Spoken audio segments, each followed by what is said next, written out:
Oklahoma was the only team that did not have a returning starter of the four coming into this year. And as you might expect, all four of these teams have had outstanding quarterback play this season. In the case of Murray, he followed up a Heisman Trophy winner and Baker Mayfield, and Oklahoma became the first school to have two different quarterbacks win the Heisman Trophy in back-to-back years. Yeah. Some people thought there'd be a drop-off replacing Mayfield. It was just the opposite. The numbers went up with Kyler Murray.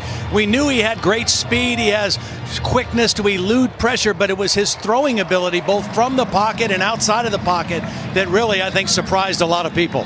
The other three teams in this playoff had returning starters at quarterback, all of whom have been big winners, ultra successful. And all three of these teams, Todd, made changes at quarterback. Alabama, before the year began, went to Tua Tagovailoa. Ian Book, in week 4, took over from Brandon Wimbush, and Trevor Lawrence of Clemson replaced Kelly Bryant. In all three cases, they wanted more production out of the passing game, and it happened. Yeah, they got it in both cases. Trevor Lawrence, great maturity from day one on campus. He has a special arm. In fact, when we talked to some of the Notre Dame players, they said some quarterbacks are game managers. This guy's a game changer, and so is Ian Book.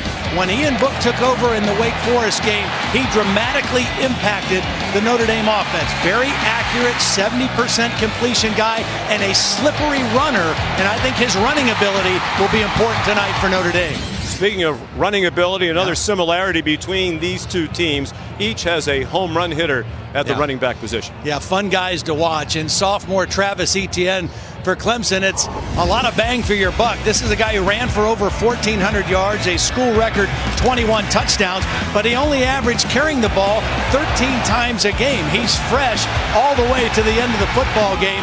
He's even stronger than he was a year ago, so he can break tackles, and that makes him even more dangerous to go for the goal line every time he touches it. Dexter Williams, he's the home run hitter for Notre Dame. Had to sit out the first 4 games for a suspension, but when he came back, he hit the ground running. He never looked back. He never slowed down. And his addition to the Notre Dame offense, just as important as Ian Book at quarterback. They were lacking a big playmaker in the run game.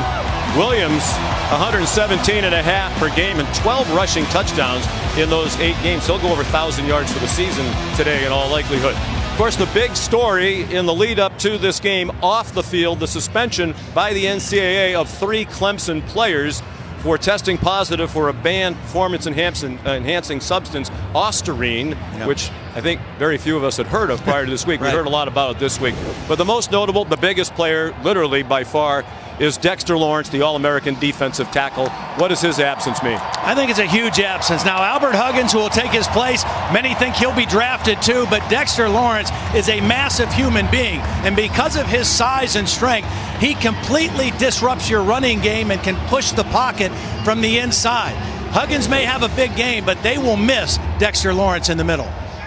They like their backups, as you said, particularly Huggins, but the Notre Dame folks happy Lawrence is not in that lineup for sure. Notre Dame in the playoff for the first time.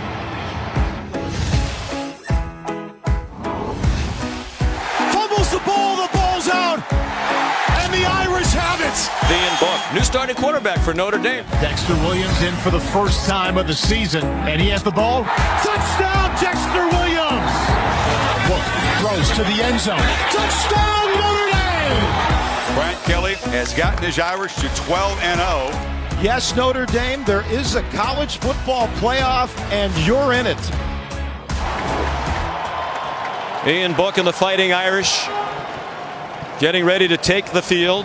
Notre Dame, the first independent team to make the playoff in the 5-year history of the CFP. They are the 10th different team to make an appearance in the playoff. 12-0, as you saw. The last time they were 12-0, the 2012 season, when they lost to Alabama in a one-sided game in the BCS National Championship game. A lot of people make them the big underdog today, Todd, because they still have that game in mind. They wonder how good Notre Dame really is. Brian Kelly says, this is the best team I've ever coached. It's a different team and a much more prepared team to play in a game like this. And as he told us, what happened 6 years ago has little to do with this year's playoff game. Back with more from Arlington right after this.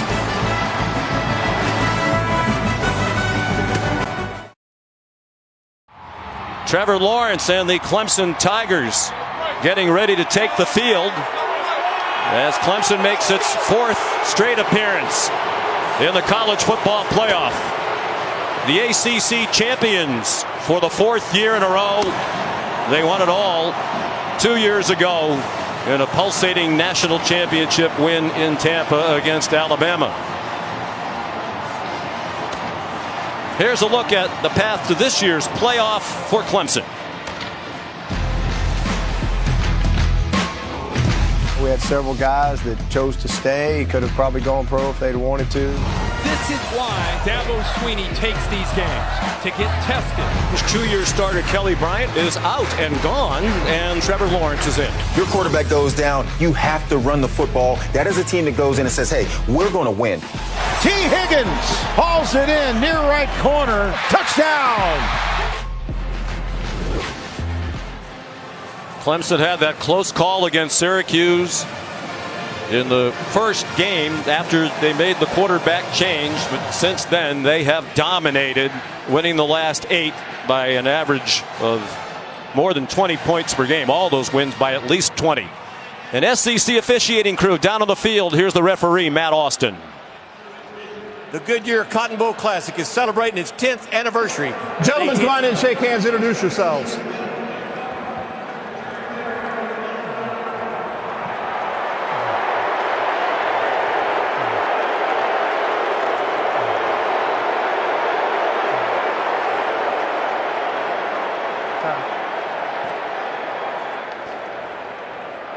Gentlemen, congratulations on being selected to play in this year's college football playoff. Joining us today for the coin toss are Mr. Carl Ice, chairman of the Goodyear Cotton Bowl, and presenting the coin is Mr. Jerry Jones, president of the Dallas Cowboys. The Cotton Bowl is honoring Jerry Jones today for celebrating 10 years here at AT&T Stadium. Mr. Jones, thank you very much. Today's coin is a commemorative coin. Each team's logo is represented. We have Clemson and Notre Dame. So there's no need to call the toss. I'll flip it. Whichever logo is showing, you'll have the first choice. Got it? Okay, here we go. And it is Clemson. You've won the toss.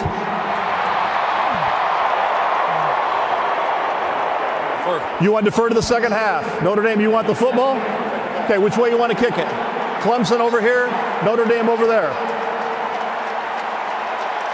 Clemson has won the toss. On the sidelines today, we have 2 of the great sports reporters in the country. On the Notre Dame sideline, here's Tom Rinaldi. Sean, thank you very much, Brian. So much focus on Dexter Lawrence being out for this game. How do you best take advantage of it right away on the offensive side? Well, I don't know if there's going to be a huge advantage there. He's a really good football player, but we've got to run what we were going to run. We've got to balance things up. We're going to move the football on the perimeter a lot, and they've got really good football players across the board. So this is going to be a one-man show. Appreciate it. Good luck, Brian. Let's go across to Holly Rowe. Coach is too busy taking pictures with fans right now. We're going to try to corral him. Coach, last year in this semifinal, your only loss in 4 years, you said some of the guys didn't have the eye of the tiger. What did you see in that locker room right now and as they ran out onto this field? Do they have it? Oh, no question. These guys are ready to play. But your opponent has something to do with it, too. These guys are a great team. We're getting ready to take on over here. But we're excited. This is what it's all about. Worked all year for this moment. Now you just got to play and dominate this moment. All right. Thank you, Coach. Sean, back to you. All right, Holly, thank you. 4th meeting all time between Clemson and Notre Dame. The last one was a classic, October of 2015 at Clemson. The Tigers held on for a 2-point win. 19-year-old Trevor Lawrence will wait as Clemson deferred, so B.T. Potter, with a big leg as a true freshman, 67 touchbacks and 100 kickoffs, will boot it away, and Chris Fink hopes he has a chance to return one. We're indoors in the home of the Dallas Cowboys on a chilly day outside with a temperature in the mid-40s in the Dallas-Fort Worth Metroplex. And the playoff is underway. Fink about 3 yards deep will take a knee. And let's meet the Notre Dame quarterback.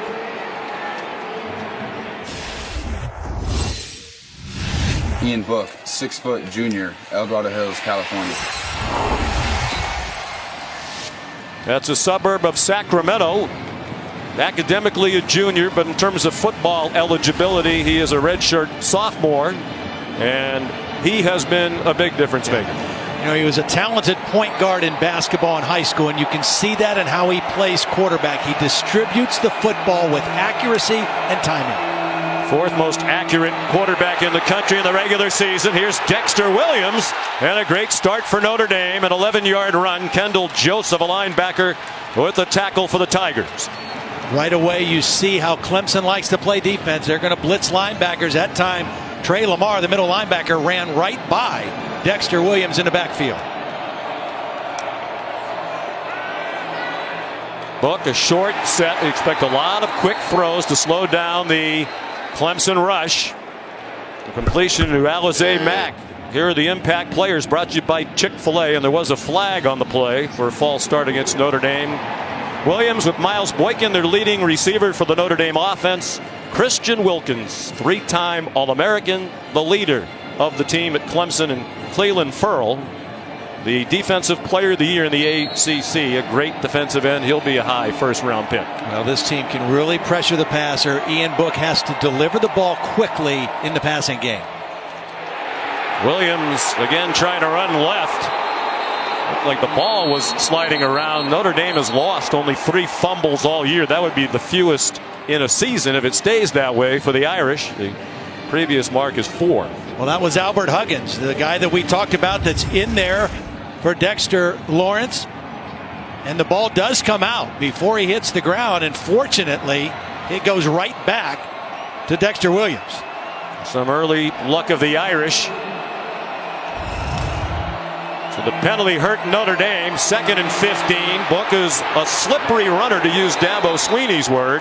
Trayvon Mullen, a cornerback, chopped him down at the 36. It'll be 3rd down and 10. That was a design quarterback draw. That was not a scramble, but again, his ability to leave the pocket and create positive yardage, it keeps a defense honest, particularly one that likes to rush the passer as well as Clemson.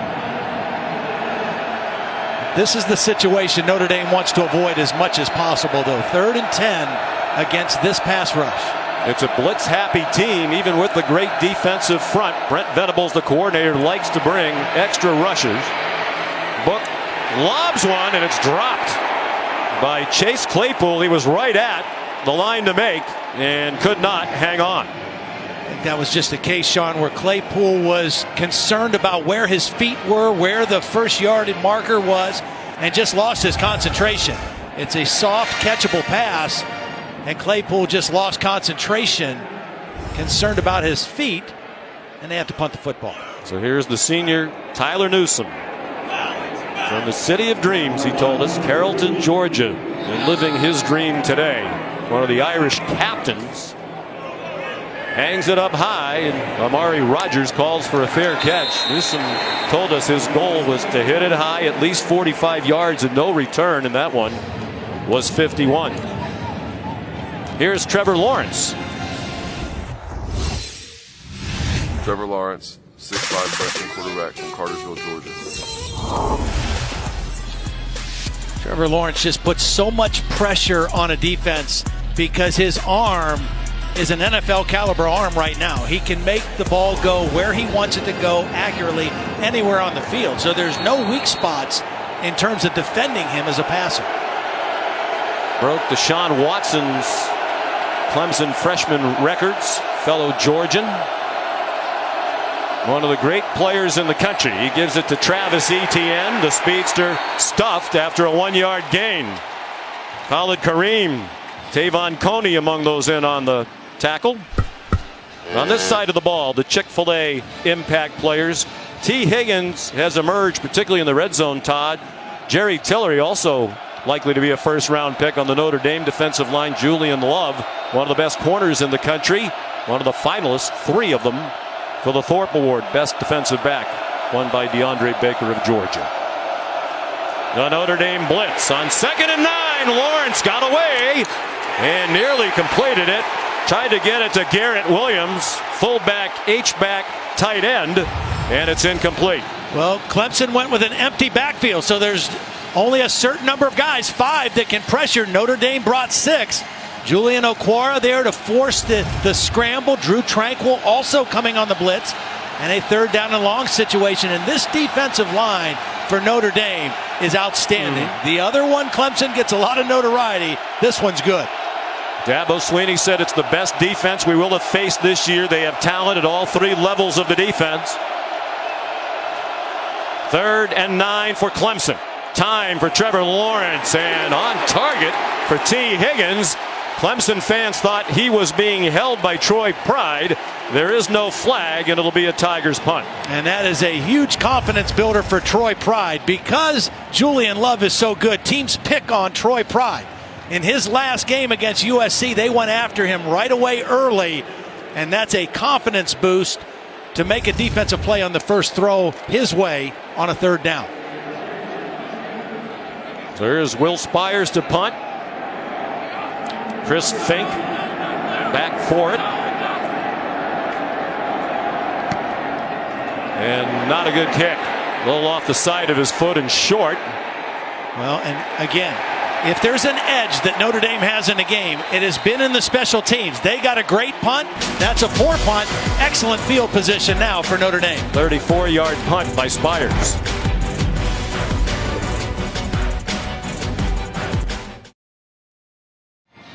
Taco Bell and the College Football Playoff are bringing the best of the regular season to the College Football Playoff by creating the Taco Bell Live Más student section. Today, Taco Bell picking up the tab for 500 students from each school here at the Goodyear Cotton Bowl. They'll also do it at the Capital One Orange Bowl in the national championship game. So these passionate fans can root on their teams. Each team's had it once. Notre Dame picked up 17 yards of field position in the exchange of punts. Ian Book straight back. Ran out of time, had a good pocket, but couldn't find an open receiver.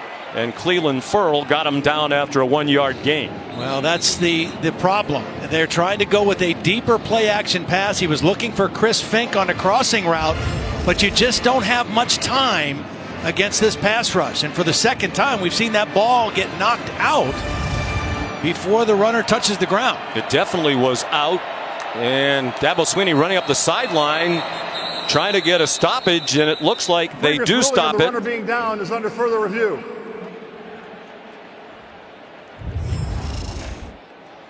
Was there an immediate recovery after? Their ball is out before the legs are down, no question. The last time it came right back up into the hands of Dexter Williams. This time it looks like Cleveland Ferrell might have come up with the football.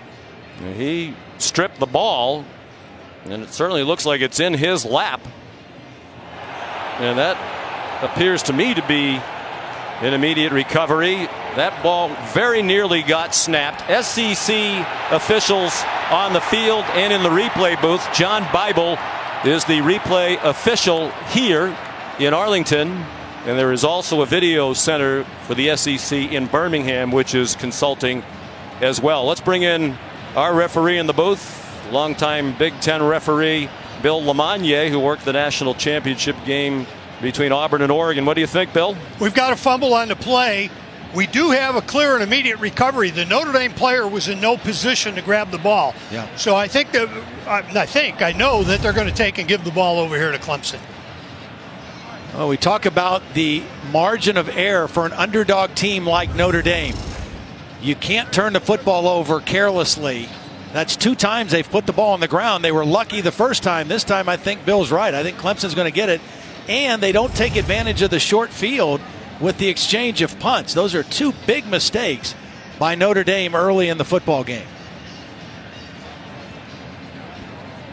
Ferrell, a redshirt junior from Richmond, Virginia. The ACC Defensive Player of the Year. Todd McShay has him projected as a top 10 pick in the next NFL draft. His really long arms. He's very fundamentally sound. He's excellent rushing the passer, and he's equally good against the run because of his length and strength. After review, the player fumbled the ball prior to being down. Ball was recovered by Clemson. Therefore, the ball will be placed at the minus 47-yard line, where it'll be first down. Clock operator, please reset the game clock to 11:50. 1150. Just the 4th lost fumble of the year for Notre Dame, the 2nd by Ian Book. Thank you. Let's see if Clemson and Trevor Lawrence don't try to take advantage of the momentum swing here and go for a deep shot down the field off of play action. Well, we've seen signs of big game jitters on each side.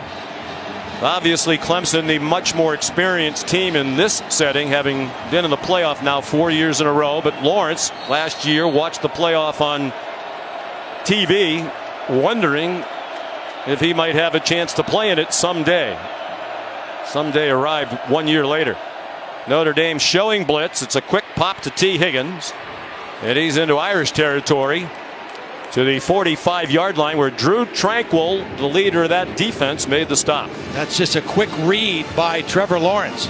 Notre Dame tried to fool Trevor Lawrence. They showed the blitz late. He read it and quickly threw the ball out to T. Higgins for a nice completion. Gain of 7.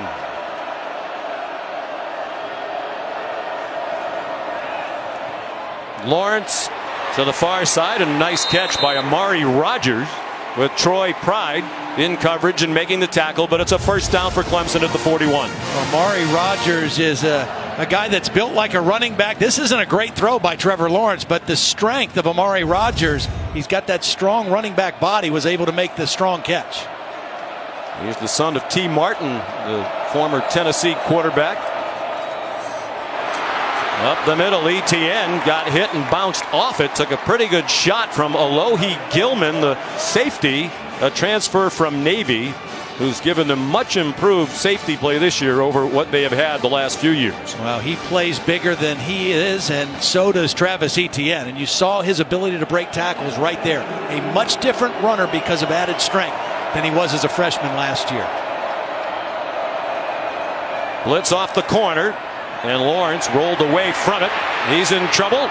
Gets rid of it in the direction of Hunter Renfrow, who Lawrence told us is quarterback friendly. Yeah. And I would say that is an apt description. There are many others that apply to Renfrow as well, including he's the all-time leading receiver in the history of the college football playoff with 31 catches, including a national championship game winner. Well, he's particularly quarterback friendly on third down situations, because you know where he's going to be, and you know if you throw it anywhere near him, he's going to make the catch.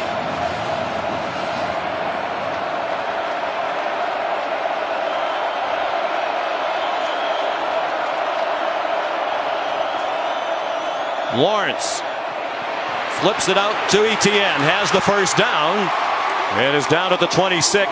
Tackled by Tavon Coney, the linebacker, far and away Notre Dame's leading tackler this year, the 107. Next is Gilman with 76. Well, watch John Simpson, the left guard, does a nice job getting out here and getting the lead block. All it took was one block for Etienne. Nice job by Simpson. There's the block in the first down conversion. Got the block on Tranquil. They're deep at running back. Tavian Feaster in now. Clemson trying to capitalize on the Ian Book fumble. Feaster, second stringer. All he has done in his career is average over 6 yards per carry. Second in Clemson history, behind Travis Etienne. Junior from Spartanburg. Yeah, he's averaging only a paltry 5.8 yards per carry this year. A little off. He actually brought down his career average slightly with the 5.8 this year. Etienne is 7.88 for his 2 years at Clemson.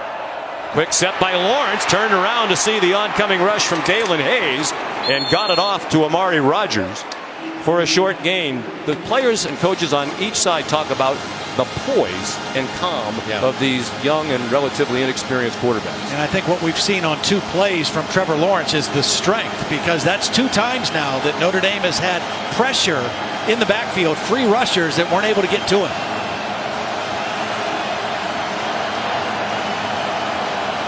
The Lawrence family in attendance. Amanda and Jeremy here from Cartersville, Georgia. I think he got his height from his dad. Jeremy's 6'7". 3rd and 7. A blitz by Notre Dame, and the throw off target. Trying to get it to the freshman Justin Ross. and it's incomplete. This is more extra rushers than Notre Dame has shown this season. They have typically been a team that rushes 4. They try to keep everything in front. They are going after Trevor Lawrence in this ball game, and they've been timely blitzes. Clark Lee, the first-year defensive coordinator, good call right there on third down. Greg Hugel coming to the end of a very interesting career. He wasn't on the team early in his days at Clemson, sat in the stands, walked on, became an All-American while he was still a walk-on, and now he's the second all-time leading scorer in school history. His field goal from 40 yards gives Clemson the lead as they capitalize on the Ian Book fumble. 8:35 to go, first quarter.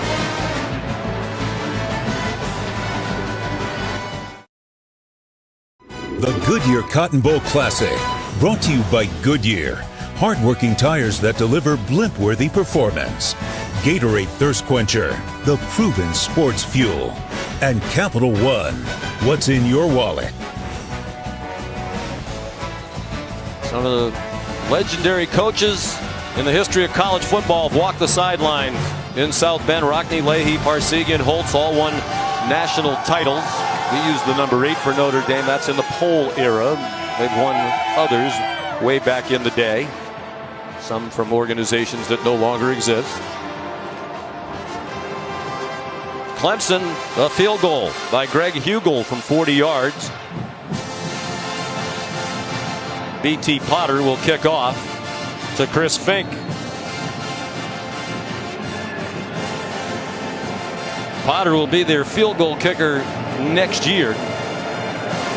He's been a very important part of their team this year. They kick off a lot as one of the highest scoring teams in the country, and more often than not the opponent start at the 25. Here's Tom Rinaldi. Following that turnover, the Book fumble, Chip Long, the offensive coordinator for the Irish, Sean, gathered the offensive unit around them, told them to keep their composure, play through it. And interesting, the first player to put his arm around Book, Brandon Wimbush, the quarterback who he replaced back in September. Guys, we heard about what a short memory Book has, his great ability to put a mistake behind him. We'll see if that gets tested right now, Sean. Chip Long said that yesterday. He's never been around a quarterback who is better able to put a bad play or bad half behind him. Book hands it off to Dexter Williams. Nothing doing. Trayvon Mullen, the corner there. Ian Book told us that quality comes from his dad, Rick, who coached him when he was a kid. His dad, 31 years in law enforcement, including 10 years as the leader of a SWAT team. So I have a feeling Mr. Book had a lot of situations that he had to put behind him quickly, too. Well, that next play mentality, so important as a quarterback, and Ian Book putting it to the test right now. Williams stuffed again. Well, one of the big stories, even before Dexter Lawrence was suspended, the matchup of the great defensive line, returning all 4 starters this year, all of whom had won All-American honors in the past, against the very good Notre Dame line. Christian Wilkins says it's the best offensive line we've played, with massive guards, each of them 6'6". Well, this run defense has been outstanding. Blitz off both corners. Book got it off. Dexter Williams through the traffic for a first down and more. Yanked down at the 41-yard line by Isaiah Simmons, a linebacker. Because this ball was thrown behind the line of scrimmage to Dexter Williams, linemen could get downfield. It's a screen off a little route, and those blocks downfield enabled Dexter Williams to elude it. Notre Dame went quickly. They want to pick up the tempo when they can. Deep throw for Boykin. Lots of contact with Trayvon Mullen. And there is a flag down. Dabo Swinney calls Boykin and Chase Claypool trees. They're both 6'4" Pass interference. Defense number 1. 15-yard penalty for the previous spot. Automatic first down. So Notre Dame's going to throw the ball up in the air a few times and see if the trees can catch it. Yeah, I mean, these corners for Clemson are big by corner standards. They're both 6 or 6 foot or 6'1", but you're talking about 6'3", 6'4", big physical receivers. You can see just too much contact there. They get the flag, and for the second time now, Notre Dame with good field position on the Clemson side of the 50-yard line. Clemson fans booing. They thought Their receiver was held earlier without a call. They might have a point. Toss to Dexter Williams, who lowers his head. They got taken down by A.J. Terrell, the other Clemson corner, at the 37-yard line, perhaps the 38 as they spot it now. Nice little way of getting the ball to the perimeter. The fake inside by Chris Fink held the two inside linebackers, and Dexter Williams was able to get to the perimeter. Clemson, from time to time, when the opponents hurry, has difficulty lining up. Book on target to Fink, the former walk-on. Tackled by Kayvon Wallace, a safety. First down, Irish at the 27. Anytime that they can get matchups on the two safeties, Wallace and Muse, I think it's an advantage for Notre Dame. Chris Fink, very much like Hunter Renfro for Clemson, a very dependable receiver on the inside. Junior out of Dayton, Ohio, Archbishop Alter. Book couldn't find anybody, pulls it down. Dino Babers, the Syracuse coach, called him an eel. He's so slippery. When the Irish handled Syracuse at Yankee Stadium, the eel slithered ahead for, if that's what eels do, for a first down. 5-man rush, nobody to throw to. Ian Book does what he does really well. He reads it, he makes a quick decision, picked up a nice block by Dexter Williams, and a first down. 3 receivers to the right. They tried the middle. And Todd, I think that is an example of a play they might not have run if Dexter Lawrence is in the middle of that defensive line. You don't try to go right up the middle when Lawrence is in there. Well, that play right there, the next play on first down, it was a double team on Christian Wilkins. And that's the other thing that we're going to see more of in this game. With the absence of that guy, Dexter Lawrence, more attention will be paid to Christian Wilkins on the inside in the run game and the pass protection. Again, a blitz. Safety blitz by Muse was picked up. Book throws it away. Good coverage behind that blitz. And that's an important point, because Brian Kelly told us that it was not in the game plan to double team Wilkins until Lawrence was suspended. He said now we can slide our protection in his direction. We wouldn't have done that at all if Lawrence played. Well, that's why I think the coaches breathe the sigh of relief, and that's no disrespect to Albert Huggins or anybody else, but Dexter Lawrence is a top NFL pick. And it was Huggins' stand-in who put the pressure on Book. Little screen to Jafar Armstrong, who's played running back and wide receiver for the Irish. He did not get the first down, and Brian Kelly sends the field goal team out. Really nice tackle in space by the safety, Tanner Muse. He's a physical guy, and that's what he excels at, his tackling and physical play.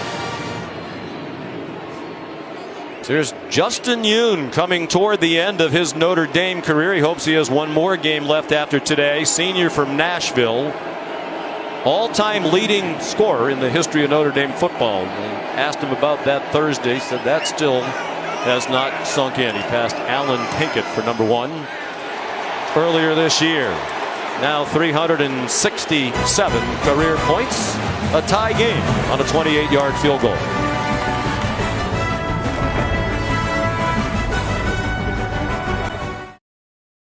Well, we take you from play to play, brought to you by Northwestern Mutual. And right now, one of the stories has just been that Notre Dame's been able to create some pressure on Trevor Lawrence, enough to make him uncomfortable. A little more extra rushers than they've shown throughout the season. They show blitz. Sometimes they're only bringing 4, but they've created enough discomfort for Trevor Lawrence that he's 4 for 8 here to start the game. And that's going to be important for this Notre Dame defense. We talked about their defensive line. They're an excellent group. Justin Yoon kicks off. Terrion Kendrick will try it from near the goal line, and he's in trouble. Lost the ball for a moment. It is still in bounds, and Notre Dame has it. Chase Claypool, a starting wide receiver, has recovered the fumble. Well, we have seen ball security problems by both teams now. Again, when you have a long preparation time for a bowl game, you do live tackling early in your prep. Not much late, and there the ball is ripped out by Cole Kmet. Yes, a tight end. Now you said if there is an aspect of the game where it seems Notre Dame might have an edge, it's in special teams play. The question is, did the ball go out of bounds? Right. The ball clearly came out. It was ripped out by Komet, but did it go out of bounds? It looked like it might have touched the sideline there before Kendrick batted it back into the field of play as he tried to recover the loose ball. We have cameras everywhere. Unfortunately, we don't have pom-pom cam because that probably would have been a good view from the pom-pom of that Notre Dame cheerleader. We have 50 cameras here today, folks, so we should be able to see it. And that looks like the nose of the football is on the sideline. Bill Lamagna, my question would be, is that conclusive? Well, there's two elements here. Even if the ball was inbounds, if he reached out and his hand was out of bounds, touching the football inbounds, that puts the ball out of bounds. Or the football on its own going out. Even if he doesn't have possession of it? Even touching a loose ball when you are out of bounds makes the ball dead. I be honest with you, I believe that we've got a shot down the line. We can show that there's an inch of the ball that's out of bounds. It's out of bounds. That's the purpose of having that. And we have cameras that go down each sideline, the goal lines. Ordinarily on an ABC or ESPN College Football Saturday with our crew, we have 15 cameras. Yeah. We have 50. From every possible angle, we've got you covered. By the way, you are not getting your meal money for the next 2 years. We have to pay for this equipment somehow. Well, Kendrick, the true freshman from Rock Hill, South Carolina, hoping to hear some good news from Matt Austin, the referee. It looks like he may have been trying to bat it out of bounds, but he actually was knocking it back into the field of play. And we zoom in closer. After review, the fumble touched out of bounds at the 13-yard line. Therefore, the ball will go back to Clemson's football at that spot. Clock operator, please reset the game clock to 4:26. This might be a test of the kinder, gentler Brian Kelly. Yeah. He just wants an explanation right now. Brian Kelly deserves a lot of credit. He has consciously made an effort to be more calm, to yell less often. I know it's hard for a Boston Irishman to do. Well, they got it right. I mean, we finally had the right angle to see the ball the nose of the ball did touch out of bounds. A very dangerous play for Clemson, but fortunate to get the football back. I think the old Brian Kelly might be resurfacing just a bit here, and it's not as if he is completely stopped being animated on the sideline, but he just knows positivity radiates well to his team, and the players all say the difference in Brian Kelly, not just his comportment, but the time he spends with them now, delegating more to the assistants to allow him to do that, has made a big difference throughout their program. Yeah. And he's smiling right here. I mean, he's making his point. He's smiling, and his facial color is normal. So I think all that's good. As normal as it can be for a Boston Irishman. Again, I can relate well to that. Grew up with many Brian Kellys. From Chelsea, Mass. Born in Everett, raised in Chelsea and Andover, just north of Boston. In his 9th year at Notre Dame. Trevor Lawrence after the play fake. He's a good runner. He gets 4. Tom Rinaldi, what did you hear? Just a couple of feet away there, Sean, and you could hear Brian repeating the same word, conclusive, conclusive, conclusive. I think he was trying to make the point that he didn't see anything in the state-of-the-art Jumbotron here that indicated that it should reverse any call made on the field. He did not think it was conclusive enough to reverse it, but give him credit.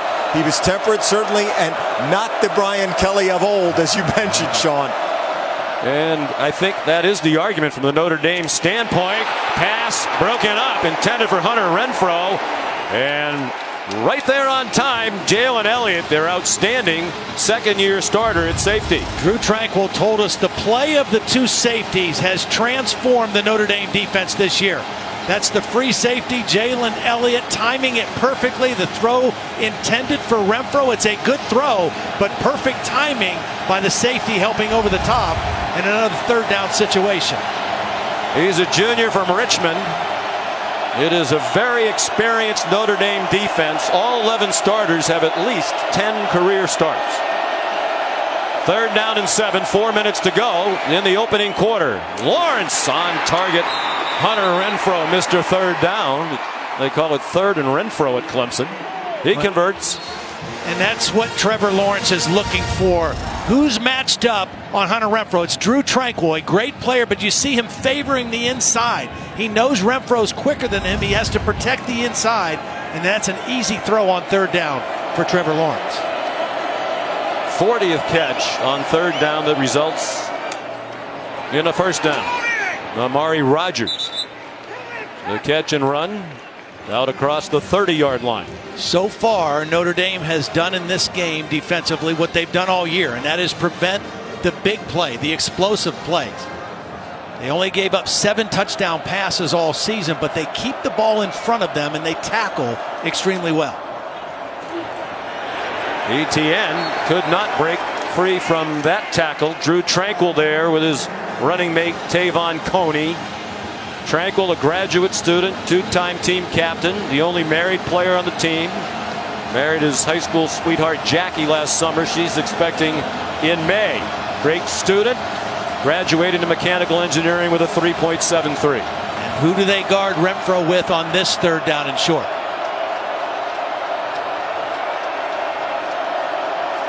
Third down, just more than 4 to go. Lawrence trying to run away from Dalen Hayes, who looked gassed as he chased after him, but Julian Okwara got there. And Lawrence never had the opportunity to throw it away. Well, this time on third down, they double covered Hunter Renfrow. It's going to start with the safety Gilman. But as soon as he moves inside, there's Tranquill to help. And that's why Trevor Lawrence had to leave the pocket. He was looking for Renfrow on third and short. Good change coverage by Notre Dame in a punt situation. For Will Spires to Chris Fink. Spires' first punt was not good. He's the son of Bill Spires, two-sport athlete at Clemson in baseball, and he punted on the football team. He played 13 years in the major leagues. Fink, the fair catch. Notre Dame ball at their own 32, 3-3 tie first quarter.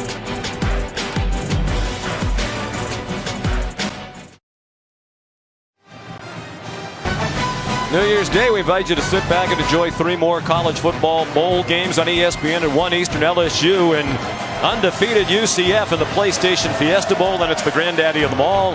9th-ranked Washington against number 6 Ohio State in the Rose Bowl game presented by Northwestern Mutual. And we'll be in New Orleans for the All-State Sugar Bowl. Texas and number 5 Georgia. The first team left out of the 4-team college football playoff. They'll be trying to make a point that they should have been included. On first down for Notre Dame, 2 minutes to go in the first quarter, tied at 3. Jafar Armstrong went ahead for 6. You mentioned, Sean, this is a big offensive line, and their guards are particularly big. That's different, a different looking offensive line than Clemson has normally seen. Aaron Banks and Tommy Kramer, the guards, both 6'6". Buck scrambled back to the line of scrimmage, chased out by Kendall Joseph. Ian's got to be smart running the football today. I think it's important that he runs, but we did the game against Northwestern early in the year. He got a rib injury, had to sit out the Florida State game. It obviously affected him the last 2 games of the year. He says he feels great right now. He's got to be smart and protect his body when he runs. Broken ribs on his right side. He told us yesterday he's 100% healed. 4-man rush on 3rd and 4. He got it off. Is that a catch by Chase Claypool? Yes, it is. And a Notre Dame first down at the 44-yard line. Terrific catch by the junior from British Columbia. Wow, big, strong hands. And undoubtedly in the replay booth, they're taking a close look at it. He controlled the football. The ball can hit the ground, but he had control. There was no bobble and a good catch. Out of the pistol now, Ian Book. Look out, and he gets buried by Cleland Furl. The Ted Hendricks Award winner as the top defensive end in the country this year. Well, they're trying to block him with a tight end. That's Cole Kmet, number 84, trying to block him. That's a mismatch. This is the best pass rusher in the ACC, one of the best in the country. Led the league in sacks and tackles for loss. You better not try to block him with a tight end in a drop back pass very often. 10.5 sacks and 17 tackles for loss for Furl entering this game. 2nd and 14. Final seconds of the quarter. A blitz. Book got it off quickly to Alize Mack, a tight end. He's down at the 48-yard line on the final play of the first quarter, we think. They stopped the clock to move the chains, and now the time has expired. A lot going on in that quarter, but just 3 points for each team. Back with second half action from the college football playoff after this.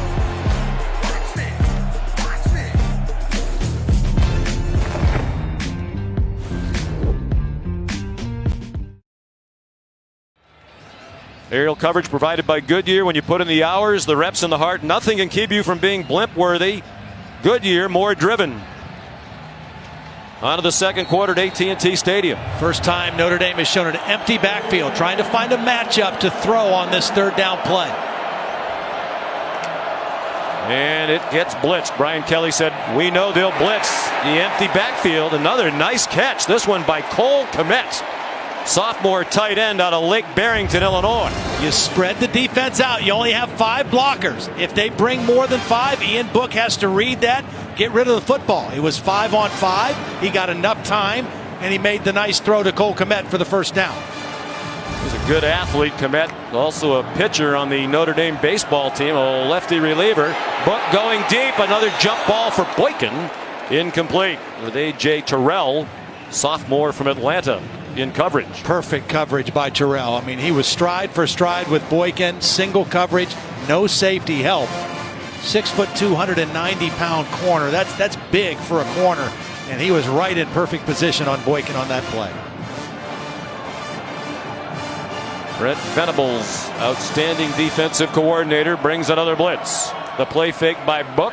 The quick hitter to Miles Boykin, another product of the Chicago area from the south suburbs, home to a lot of Notre Dame fans. He was not one growing up. He said, I cheered with great vigor for Alabama in that national championship game, but he visited Notre Dame and, like so many, fell in love with it. Empty again on third down. Will they blitz it? Yes, they do. Book can't find anybody. Tries to hammer it to Fink. That was, as much as anything, a throwaway. Well, and the problem, when you move the launch point and roll the quarterback out like they did on that play, you take away half the field. So you reduce your pass play to only half of the field. Ian Book knew he had pressure from behind. They had Jafar Armstrong running down the field, but he's just trying to get away from Cleveland Ferrell on that play. 4th and a long 3. They're going for it. Justin Yoon told us his range is about 50. This would be 52, so they're not going to try a field goal. Book off his back foot, another jump ball, and beautiful coverage by Isaiah Simmons, a former safety, now a linebacker, running with the leading wide receiver for Notre Dame in coverage. Well, they thought they would have a matchup that favored them. It sounds right. Miles Boykin going against a linebacker, but this is no ordinary linebacker. This is a guy, as you mentioned, played safety. He's 6'4". He runs a 4.3. He's got extremely long arms, and he makes a beautiful play to knock that 4th down pass away. When we met with Isaiah Simmons the other day, you almost feel inadequate physically as a human being when you look at him. And he's still adding weight. 2-time long jump champion in the state of Kansas, out of Olathe, Kansas. Grew up dreaming of running in the Olympics. Adam Choice, another part of that deep Clemson running back stable. He got across the 41-yard line for 7 on first down. This is an important drive for Clemson. Coming in, this offense averaging 530 yards a game, kind of 3rd in the country in yards per play. Notre Dame's held them to 2.6 yards per play so far in the ballgame. Trevor Lawrence surveyed the field, checked it down to Travion Thompson, a wide receiver, with a first down at the 49-yard line. Nice patience, and I think that's what Trevor Lawrence is going to have to do. Again, this Notre Dame defense is not one that likes to give up big plays over the top. They're going to force Trevor Lawrence to be patient and read and take what that defense gives him, and that was a good decision right there. 2 receivers bunched to each side. Adam Choice remains the running back. A deep throw by Lawrence, a lot of contact. Justin Ross broke free from it. He's down in the end zone. Touchdown! Clemson.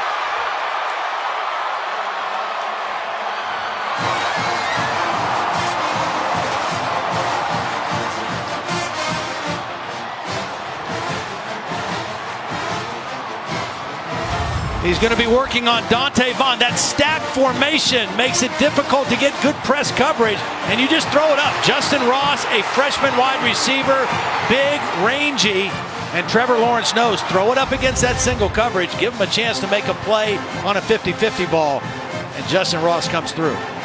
52 yards. True freshman to true freshman. Lawrence was the second-ranked player in the entire country coming out of high school in any position. Ross, the #1 player in the state of Alabama. The extra point is blocked. Hugel's kick rejected. He had made 72 in a row dating back to last year. All 68 this year. Jerry Tillery blocked the extra point.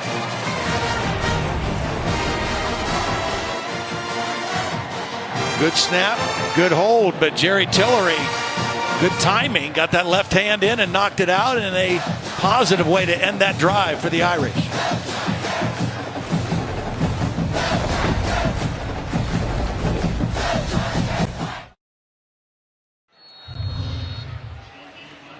Clemson leading 9-3. Early second quarters. We welcome you back to the College Football Playoff semifinal at the Goodyear Cotton Bowl Classic in Arlington, Texas. Sean McDonough, Todd Blackledge. Down on the sidelines, Holly Rowe and Tom Rinaldi. And B.T. Potter's kickoff is a touchback. You know, that touchdown play, very interesting. The guy that was beaten on the play, Dante Vaughn, a backup corner. Julian Love, I'm looking back on the replay, he's not on the field. And Tom Rinaldi told us during the break that he was not on for that entire possession, and we don't know any status of his situation, but certainly if he is not available, that is a huge blow to the Notre Dame defense. He's their best cover corner. Notre Dame very tight dispensing injury information, but Tom will do the best he can to find out what's going on with Julian Love. That would be a big story if he cannot continue in this game. Dexter Williams ahead for about 5. Take a look at a play from earlier. Julian Love there, number 27, involved on the tackle, and at the end of the play,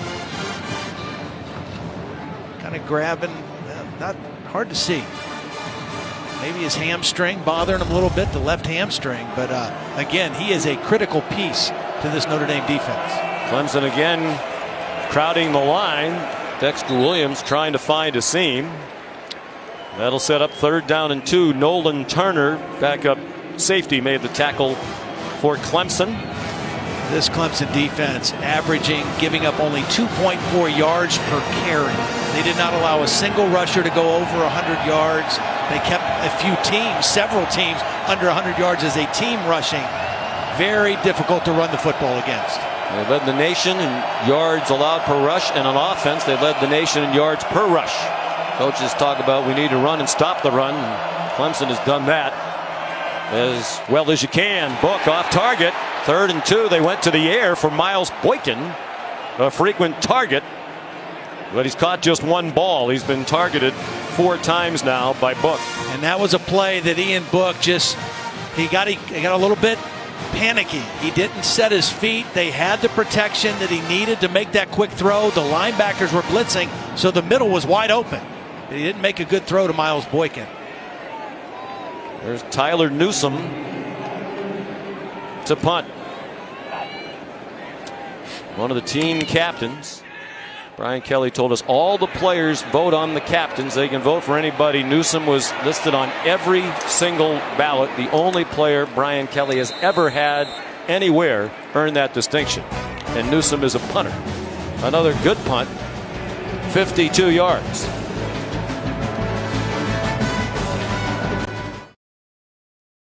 The Goodyear Cotton Bowl Classic, brought to you by AT&T. More for your thing, that's our thing. Taco Bell's new Cravings Value Menu, value beyond belief. And Allstate, reminding you that football season is mayhem. Clemson, Dabo Swinney no stranger to the playoff, in it for the 4th year in a row. Alabama has been in all 5. They'll play tonight in the Capital One Orange Bowl against Oklahoma. 9-3 Clemson. They scored on their last possession and then had their extra point blocked. You get the feeling it's early in the game, but a big possession here if Clemson can open up a little breathing room against the underdog Irish. Yeah, and Julian Love, one of their leaders, still not on the field. Dante Vaughn. He's a big corner, which is good against some of these big receivers. 6'3", 211. Was in pretty good position on the touchdown, but just a great play by Justin Ross. But he's out there again. Vaughn is number 8 on the top of your screen. Travis Etienne to the 27. Here's Holly Rowe. Well, guys, as you see Trevor Lawrence, the freshman quarterback for Clemson, wearing number 16, there's a very good reason. It's because of Peyton Manning, somebody that he grew up idolizing. Well, a couple of weeks ago, he got Peyton Manning's phone number. Peyton wanted to talk to him, so he said, I called him, but he didn't answer, so I didn't have the courage to leave a message. Peyton did call him back, though, and shared some details of how he goes about preparation, what he did after to start as a freshman, and that has really helped Trevor Lawrence. He said it was pretty cool. Very cool. He's on target to T. Higgins, where we asked Trevor Lawrence. He said, I had Peyton's number. I called him. I got his voicemail. I didn't leave a message. And here's how sharp Peyton is. Peyton was tipped off that Lawrence was going to call him. Yeah. And he saw the Atlanta, Georgia area code phone number, the Clemson area code phone number, and said, that must be Trevor Lawrence. He just dialed the number back, knowing he was going to get Trevor. You knew when Peyton Manning was at Tennessee he would be a star. Every NFL person we've talked to thinks this guy, when his day comes, will be the #1 player taken in the NFL draft. He has everything you're looking for in a quarterback, college or pro. Timeout Clemson. The first time out of the half. With a big 3rd down and 4 upcoming. 10:05 to go in the first half. Clemson by 6.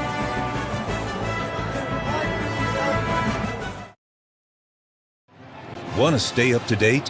Hey Siri, what bowl games are coming up? So I guess I'm playing the part of Siri here. Difficult to do. It's the college football playoff semifinal, the second of the day from the Capital One Orange Bowl. Alabama, the #1 team in the country, taking on Oklahoma, the Heisman Trophy winner, and Tua Tagovailoa, the runner-up. Julian Love is out of the tent now, but still on the Notre Dame sideline on the bike, trying to work out an apparent leg injury. Not on the field for 3rd and 4. And Clemson converts on the slant to Amari Rodgers. Nice read by Trevor Lawrence. You have 3 receivers and a little bunch set there. He finds the inside receiver. That's Julian Okwara, who's down at the end of that play. Their best pure pass rusher. They're already playing without Love, one of the best defensive backs in the country. Okwara, terrific pass rusher. Tom, do you know anything else about Julian Love right now? Well, he's working out on the bike right now, Sean, and he spent more than 15 minutes in real time inside the medical tent with 3 trainers inside there. Has come out, no obvious limp in how he's walking. You can see him working back and forth. The training staff keeping a close eye on him, smiling. He's smiling back. We'll have to see if he returns, but certainly they've missed him in the series when he has not been out there. Well, the problem with a hamstring, if that's what it is, Tom and Sean, is the fact that it's maybe feels good walking around, but can you push off and accelerate? And playing that position, you have to be able to accelerate, change directions, and that's the big question mark right now for Julian Love. Okwara walked off. He's the younger brother of the former Notre Dame defensive lineman Romeo Okwara, is now the leading sack man for the Detroit Lions this season. 1st and 10 Clemson. On their own 36. Etienne took a big hit. Drew Tranquil with Alohi Gilman. Yeah. They list Gilman at 202. We saw him yesterday. He didn't look like he's 202, but he hits like a guy even bigger than that. Yeah, he plays with a real fearlessness. Transfer from Navy, started at Navy as a freshman, played on the scout team last year when he had to sit out at Notre Dame, and he throws his body around. And Notre Dame continues to do an excellent job on the running game, and Travis Etienne.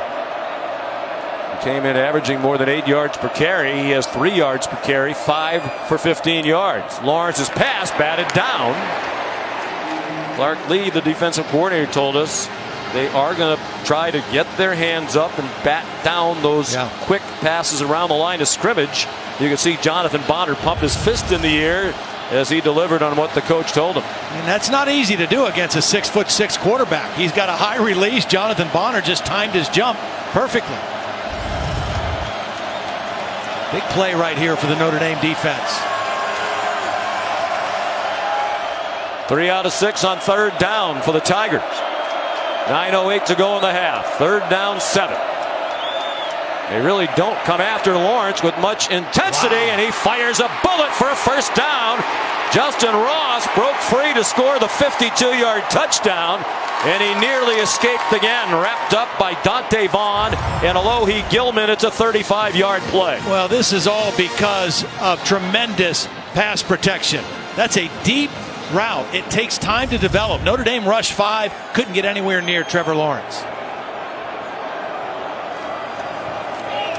Out wide again for Ross, and a good tackle by Gilman. He's from Hawaii. He told us the reason he went to Navy was because that was the best football opportunity, was, if you will, the biggest football school to give him a chance. And his family knew the coach, Ken Niumatalolo from Hawaii, grew up with Alohi's mom, had done some camps with his dad. And he said it was the hardest conversation that he ever had to have when he told Ken that he wanted to leave Navy because he wants to play in the NFL someday and did not want to have to fulfill the military commitment. At the end, throw to the end zone, dropped by T. Higgins. That should have been a touchdown. He was open, and Higgins did not catch it. See, when you want to bring safety over the top to help the new corner, that leaves these guys more single. This safety right here gets fooled by the run fake. Watch Jalen Elliott. He's going to get fooled on the run fake and doesn't even see T. Higgins, and that's would have been an easy touchdown. However, there was a penalty that would have brought it back. But Jalen Elliott, one thing about this Notre Dame defense, we talked to all the Clemson coaches and players. They said one thing about this team, they are always where they're supposed to be, always in the right position. That time they were not. Holding penalty against Clemson on Sean Pollard. But they're also used to being in the right position when they have Julian Love out there, who plays every down, 34 straight starts. Lawrence. And with Julian Love, you can pretty much say, okay, he's the boundary corner. We can leave him alone. We don't have to help him. Here's another injury to Alohi Gilman. Julian Love off the bike, but still on the sideline. And he cannot get back in there fast enough.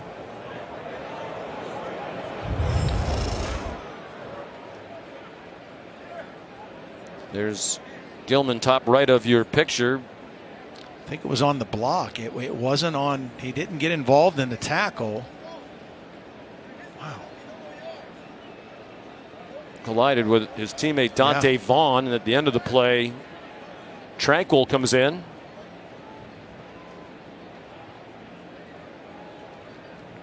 Yeah, it really looked like it was the hit from his own teammate Vaughn that caused the problem.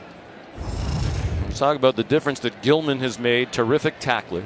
Last year, it's almost hard to believe, Notre Dame did not have an interception from a safety the entire year. Since 1964. That was the last time that had happened. Gilman has 2, Elliott has 4, and one more from the backup safety, Nick Coleman, so they have 7 this season. He's very smart, and against this team, Clemson, especially when guys are going to get free in open spaces, the coaches talked about the importance of his tackling. Yeah, one of the best tacklers on the team. And I'm not a doctor, I'm not speculating, but that has all the earmarks or appearances of a stinger type thing that kind of stunned him. He looks pretty good walking off the field right now, but just don't know the extent of that. But now you have a third down in a critical part of the field without Gilman and without Julian Love on the field. and without your best pass rusher, Julian Okwara, not on the field. So now they go to Devin Studstill at safety, who played in only 5 games all year. He's number 14. Holly Rowe, what do you have? Well, guys, I would just happen to be standing right where Alohi Gilman was talking to the Notre Dame athletic trainers. He was complaining of some pain right where your clavicle or your collarbone would be, but then they also examined the back of his neck. So it could be a stinger situation, Todd, but he was definitely in pain on the right shoulder clavicle area. Julian Okwara, their best pass rusher, still on the sideline as well. 4-man rush. Lawrence is sacked. Back at the 31-yard line. The man who came in for Okwara made the play on Akunbo Ogundeje, the redshirt sophomore out of West Bloomfield, Michigan. And he just is going to whip the best offensive lineman. That's Mitch Hyatt, consensus All-American, gets whipped on the play. It was a 4-man rush. It wasn't a blitz. And a much-needed quarterback sack by the Notre Dame defense. To force a long field goal try for Hugel. Made his only field goal today from 40. This is from 49, the right hash mark. It's an ugly-looking hook, and it's wide left.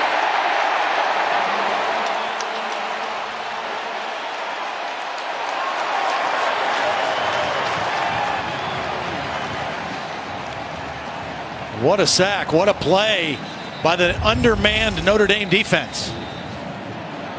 It forced a long field goal. Will Sweeney, Dabo's son, the holder. Nothing wrong with the execution. Now that was pulled right away. You can see that coming right off the foot. It was going dead left. And problems on special teams for Clemson.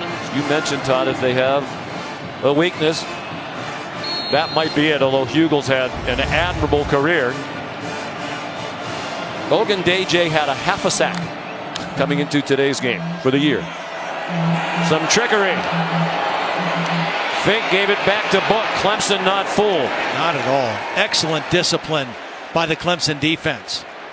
First trick play of the ball game. Brent Venables' group not fooled at all. Ball's going to go back to Ian Book. You're hoping for somebody to run free. They don't even have an outlet receiver. Jafar Armstrong's not even open as a dump off, and Ian Book does the only thing he can, throw the ball away. Excellent defense by the Tigers. Book, another jump ball. That one completed to Miles Boykin with Trayvon Mullen in coverage. The Irish to the Clemson 45-yard line. Ball is thrown to the outside shoulder. Mullen runs past the receiver, and those are so difficult to defend. Throw it to the outside, away from the defender, a little bit underthrown, and a nice play by Boykin. 23 yards, longest play from scrimmage for the Irish today.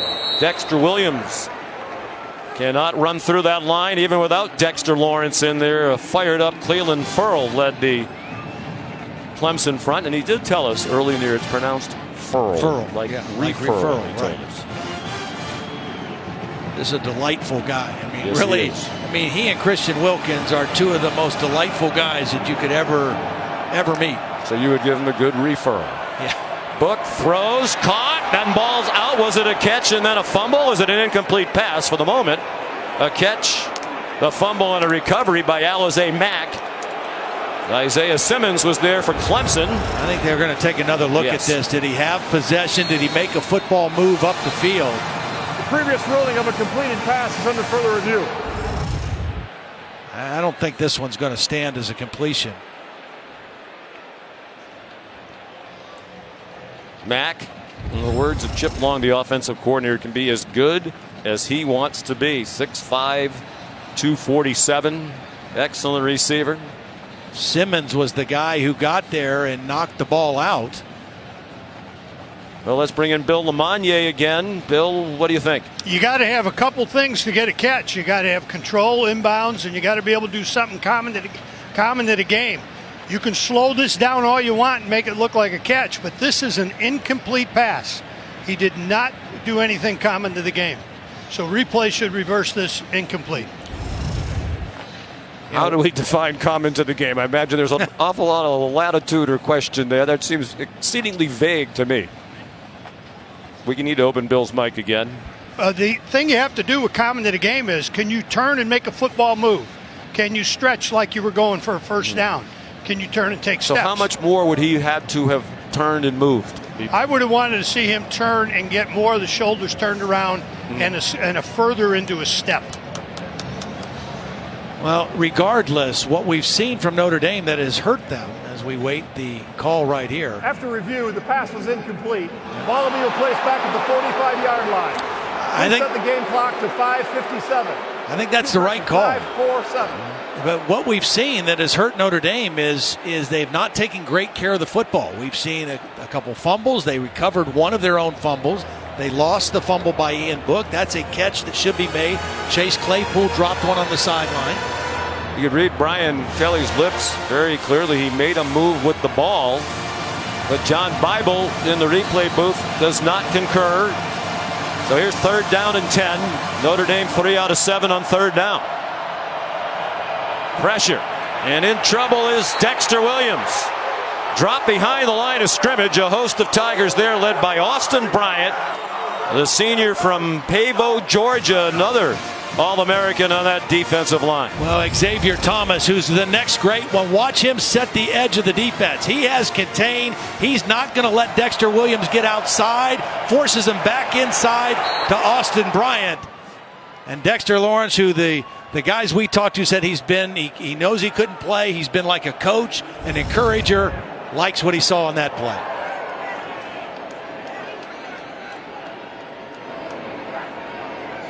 Tyler Newsome, 4th and 17. Hangs it up high again. And a fair catch by Amari Rogers at the 15-yard line. 37-yard punt. This season, for every field goal and extra point made by participating universities, All-State will make a contribution to the university's general scholarship fund. Millions donated by All-State since 2005. We say thank you to them for continuing that terrific program that benefits many. Very hard-fought football game so far. Low scoring. This is a critical time for both teams. Clemson with the football. They'll get the football to start the 3rd quarter. They want to try to seize momentum in the game on this drive right here. No Julian Okwara or Julian Love. And no Gilman either. Travis Etienne, the ball carrier. Here's Tom Rinaldi. Well, in terms of Gilman, Holly was exactly right. They had him testing the range of motion on his neck, and from that area up, they have not allowed him to return yet. Julian Love was going through different exercises, trying to test both legs, it appeared. Again, we never want to speculate, but clearly trying to test his comfort and range of motion from the waist on down. Has his helmet, appears eager to get back in the game, but not in yet, guys. Yeah, and I was mistaken. I didn't think Gilman was on the field on that play. Great for him to be back for this Notre Dame defense. 2nd and 7. Swung out to Ross. Good job to stay on his feet.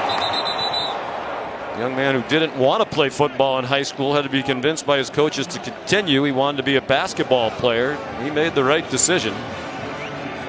Well, the combination of he and T. Higgins, really difficult. They're both long, athletic. They're getting stronger the more they're in the program. Very difficult guys to match up with in one-on-one situations.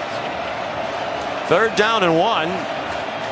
Clemson has thrown the ball on every 3rd down, and then the last 3rd down was that big sack when they were trying to throw, and Ogundeji brought down Lawrence. Lawrence, the fake. Ooh, he got smoked, but got just enough for the 1st down. I think he realized Notre Dame's defense got there so quickly he could not slide. It was a good read to pull it, but Coney and Gilman were there so quickly he couldn't slide for the 1st down. He had to try to fight for it, and he took a hit from Gilman. After taking a high hit in his first career start against Syracuse late in the 1st half, he left the game and did not return after going in the concussion protocol. He throws on the run. Defender nowhere near, Hunter Renfrow. And it's a 1st down for Clemson. Well, Asmar Bilal was coming on a blitz. He's going to be wide open here, but he runs right past it. He goes for the play fake, loses contain, and Trevor Lawrence makes the nice throw to Renfrow on the bootleg. Bilal was unblocked, but got fooled by the fake. From the Clemson 41, Lawrence again. This is a nice changeup by Tony Elliott, the offensive coordinator play caller. Travis Etienne is the focal point of the Notre Dame defense. They have stuffed him. So get your quarterback involved in the zone read aspect and see if it loosens up things for Travis Etienne. Julian Okwara back on the defensive line for Notre Dame. Look out from behind. He got hit as he threw it. And an incomplete pass intended for Hunter Renfro. But there is a flag down right over on the sideline. Renfro was working on Dante Vaughn on that play. Holding defense number 8. It's a 10-yard penalty for the previous spot. Automatic first down. We talked to Clark Lee mid-season when we had a Notre Dame game, and he said Vaughn might have been their best cornerback in the preseason, and then when the regular season started, it really fell off, and he struggled through a lot of the year, but forced to play more in the absence of Julian Love. Well, and you have to have a short-term memory to play that position because they're going to keep going at him here as long as he's on the field. Etienne ahead for a yard. And Todd, that brings to mind what Tony Elliott said to us when he looked at the Notre Dame defense. He said usually when you game plan, you look for the weak link. Where's Waldo, he called it. Who can we attack and take advantage of? So Notre Dame doesn't have one of those guys. They might think Vaughn is one of those guys now. Well, and that's more because of how good they know Julian Love is. I mean, if he's out of the game, go after his replacement. Short set, and the pass broken up by Drew Tranquil, former safety and rover. Grew into the linebacker spot and likely to have an NFL future. Minute 51 to go in the half. 2 timeouts for Clemson, 3 for Notre Dame. 3rd down and 9 at the Notre Dame 37. And a welcome sight for the Notre Dame defense. Julian Okwara right here back on the field on this 3rd down pass situation.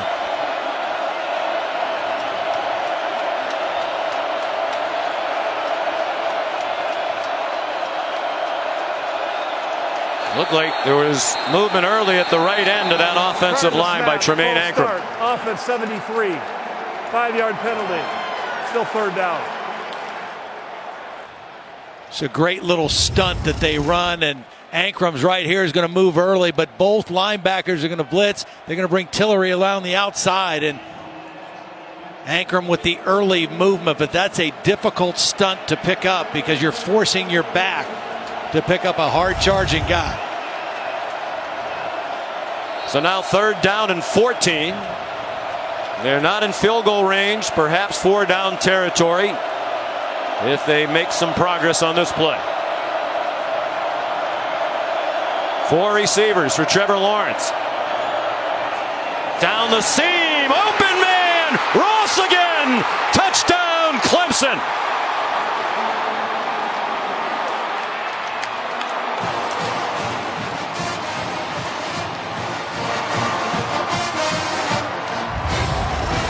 It's single coverage on Alohi Gilman, and he just gets caught flat-footed, and Ross goes right by him. Gilman is thinking he's going to break off the route to try to pick up the 1st down, and Ross never slowed down. Ran the seam route right down the hash, and Trevor Lawrence read it and hit him for the touchdown. Outstanding 85-yard drive.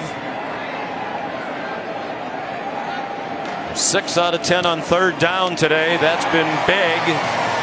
Greg Hugel, the extra point. And Clemson, as we approach halftime, now leads 16-3. 2 touchdowns. 52 and 42 for the freshman from Phoenix City, Alabama, Justin Ross.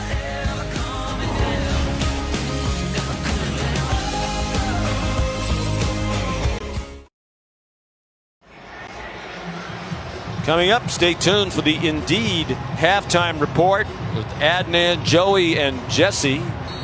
Adnan looked like Usain Bolt on the treadmill today at the hotel this morning.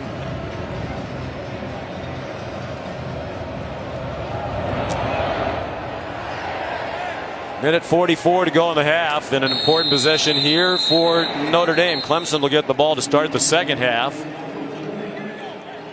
Here's a look at this blimp-worthy play brought to you by Goodyear. We'll go back and look at the touchdown. Now, without Julian Love on this third down play, Notre Dame took 3 defenders to cover on that side. This is Dante Vaughn, who's in for Julian Love. So what they had to do is take Tranquil to help underneath. That left Alohi Gilman by himself, trusting that Trevor Lawrence wouldn't find that single coverage. He ran right by Gilman. Lawrence was looking right in the right spot, and they got the touchdown. Ian Book over the middle, and a good job by Chris Fink to hang on as he got plastered by Trey Lamar, the sturdy linebacker at 255 pounds. Ian Book gets them up quickly. He's 10 out of 17 passing.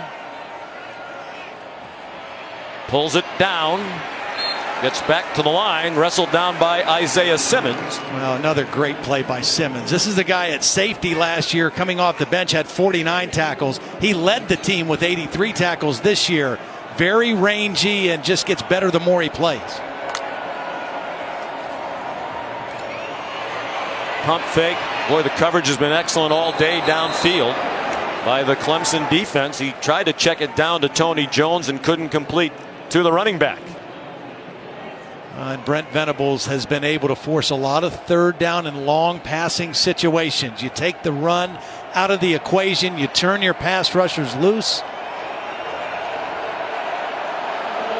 Brian Kelly, understandably concerned. He's no longer the play caller. When he hired Chip Long last season, he let the offensive coordinator, who came from Memphis, call the plays. This is a big play call for the young coordinator.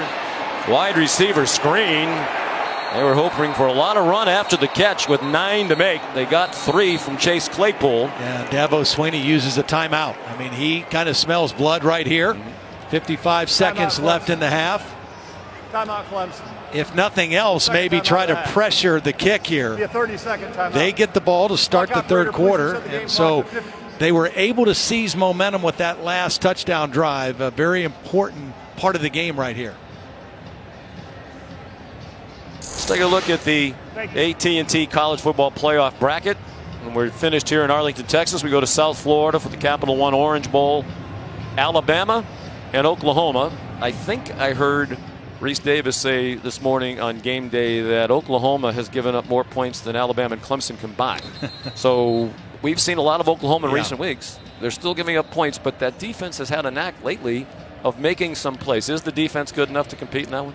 You got to hope they can make, if you're Oklahoma, you got to hope they make a couple plays. But Oklahoma, they're comfortable turning a game into a track meet. That's what they want to do. They want to hope to outscore you. The problem is Alabama is not a typical Big 12 defensive football team. There's Tyler Newsome to punt. Amari Rogers back deep. Another rocket. A little too far off the foot of Newsome. One of the top 2 vote getters in the Heisman Trophy race. The Alabama folks thought Tua Tagovailoa should have won it. He was the runner-up to Kyler Murray, and hard to argue with the selection of either one of them. And in any other year, a lot of other years at least, Tagovailoa would have won. It was a great year for candidates. And it was, and it went down to the very last game. And unfortunately for Tua, he was not healthy for the majority of that SEC championship game, did not play well. Kyler Murray played very well in the game that we did, the Big 12 championship game, and I think that sealed it for Kyler Murray. Tagovailoa left the SEC championship game. Jalen Hurts replaced him. One of the great stories of the year as he led Alabama back to the SEC title against Georgia. Tagovailoa had an ankle surgery and has been working his way back. He's ready to go. It'll be interesting to see how healthy he is. Dabo Swinney, a short completion from Lawrence to Amari Rogers. If he gets a first down here, he'll use that timeout. Has 1 left. Khalid Kareem was well across the line of scrimmage. Is trying to get back. Whistles blew and flags flew.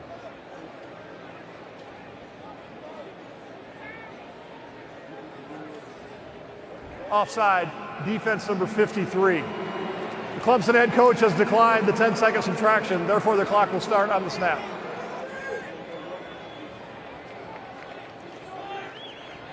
Well, now with a little better field position, having hit on a couple of long balls, will Trevor Lawrence fire one deep again? Notre Dame in the regular season gave up only one touchdown pass of more than 20 yards. That was against Northwestern.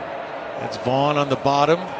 They've given up 2 long touchdown passes today, both by Ross after catch and run.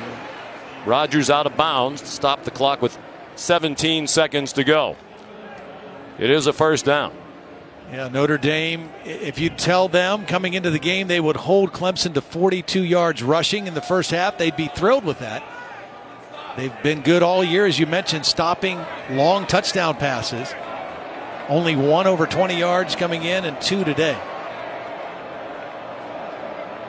1 timeout for Clemson. Prevent defense here for Notre Dame. A 3-man rush and still an open man. And it's Renfro who got walloped. But he's deep into Notre Dame territory now. And Dabo Swinney will call the timeout.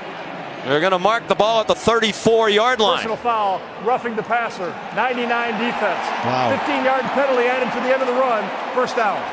Another critical mistake by Notre Dame, and it's by one of their veterans, the senior from Shreveport, Jerry Tillery, one of the best defensive linemen in the country. It's only a 3-man rush, so perfect protection for Trevor Lawrence well after the play. An easy call to make on Tillery.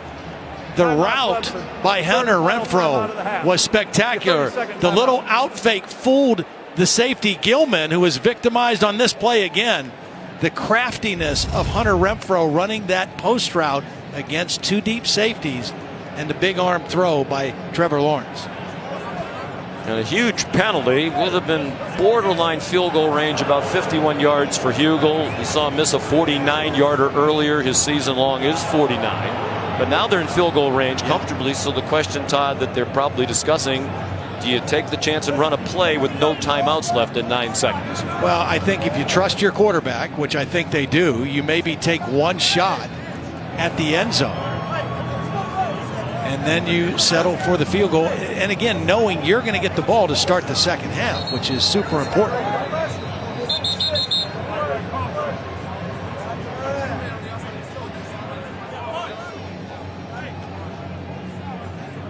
This Notre Dame defense, which has prided themselves all year on preventing the big play, not giving up big run plays, not giving up big pass plays, has been victimized here in the second quarter. And one of the questions heading into this game, did Notre Dame have enough speed to compete? Do you think it's a speed differential, or is that not an issue? Well, it's always an issue, but I think that they're able to overcome that by being in the right position, tackling well, taking good angles, but they've been out of position on some plays today. They'll run a play. Again, very tentative rush. Lawrence lofts it up to the end zone. Juggling catch made. Was it in bounds for T. Higgins? At least for the moment, the answer is yes. And it's Dante Vaughn, the stand-in for Julian Love, in coverage again. Well, Dante Vaughn actually got a hand on this ball. He knocks it up in the air. Unfortunately, it goes up in the air and not to the ground, and Higgins is able to snag it. Does he get 1 foot in with possession? Unbelievable concentration by T. Higgins. Well, fans on both sides are cheering. The Clemson folks think it's clearly a touchdown. The Notre Dame fans are saying that's not a touchdown. Let's bring in Bill LeMonnier, who's had a busy first half. What do you think, Bill? I'll tell you what, they've been challenged on calls today. This is close. He's got control of the ball. The foot touches. Now he maintains control of the ball going to the ground. Touchdown. Yeah, the foot definitely came down before the elbow out of the end zone. He had control of the catch. And that's the critical thing, Todd, as you know. He's got to have control of that ball. If he only had control of the ball airborne, now lands out of bounds, it's incomplete. But he had that foot down with control. So I see replay going touchdown, confirming this and going touchdown. That was the call on the field. And this is a huge replay review because they will certainly try a field goal if the touchdown is taken down. And for Dante Vaughn, the ruling on the field is confirmed. Touchdown. For Dante Vaughn, that's 2 touchdowns he's given up, but he's been in good position on both. He got beat by Justin Ross where he was in good position. That time he actually got a hand on the football. But T. Higgins just did what he's been doing all year, is catching touchdowns near the red zone. Well, we asked Hunter Renfrow yesterday, Holly did, how come, Hunter Renfrow, you have just one touchdown catch this year? He said, because we have T. Higgins and Justin Ross. Yeah. They have scored all 3 touchdowns today. Will Sweeney got the hold down. Hugel kicks the extra point. T. Higgins, sophomore from Oak Ridge, Tennessee. Tremendous athlete. He was a finalist for Mr. Basketball in the state of Tennessee in high school. And an emerging star as a wide receiver in college football. You give guys like this a chance to make a play. This is great coverage. I mean, you can't do anything better other than knock that ball to the ground. But T. Higgins never loses his concentration, his eyes on the football, and then makes the solid catch and gets the foot down. That's unbelievable. So many weapons for Tony Elliott, the play caller, co-offensive coordinator with Jeff Scott. Dabo Sweeney's son Clay, 15 years old, keeps a touch chart to make sure all of those weapons get ample touches. And how about this guy? I mean, he does not play like a freshman. He doesn't look like a freshman. He runs the show. He gets the ball where it's supposed to go. We talked at the beginning of the game about the big story of the week, the impact of the loss of Dexter Lawrence. It's a little pooch kick and a fair catch made. Without the great defensive tackle in there, Clemson has absolutely stuffed the Notre Dame run. 36 yards rushing for the Irish. The bigger absence in this game has become Julian Love. That's right. That's right. Clemson has absorbed the loss of Dexter Lawrence. Dabo Sweeney said, hey, this is a great opportunity for Albert Huggins to step up, and Huggy Bear has played well so far, but you're right, Julian Love, that ended up being the biggest absence of the game through the first 30 minutes. By far the biggest deficit of the season for the Irish. The previous deficit was 10 points in the regular season finale at USC when they came from behind to win. The 3 points, their lowest first half. The previous low was 6 against Pittsburgh in South Bend. They did come back to win that one. But a much better opponent here today. Here's Holly Rowe with Dabo. Well, Coach, Notre Dame is very good at not giving up explosive plays. So 2 big touchdowns with explosive plays. How much is that the play call? How much is that your 19-year-old freshman quarterback making reads?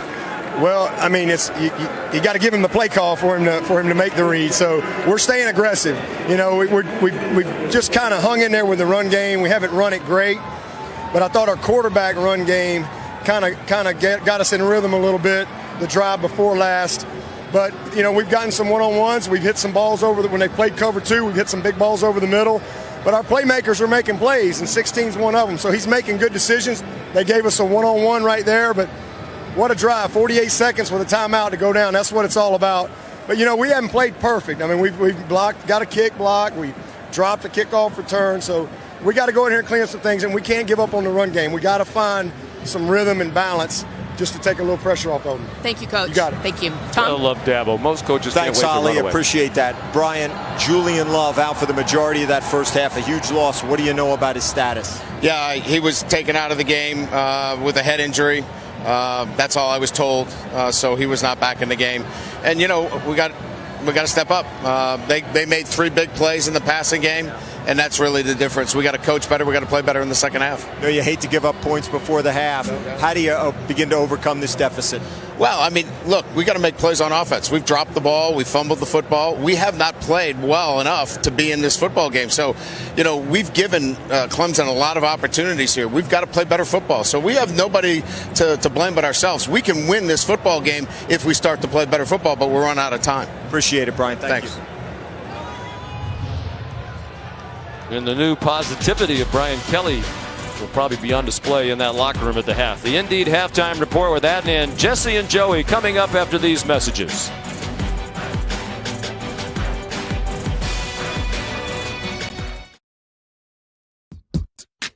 Win.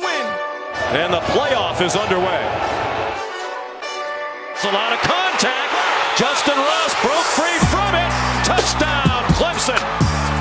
Down the seam, open man. Ross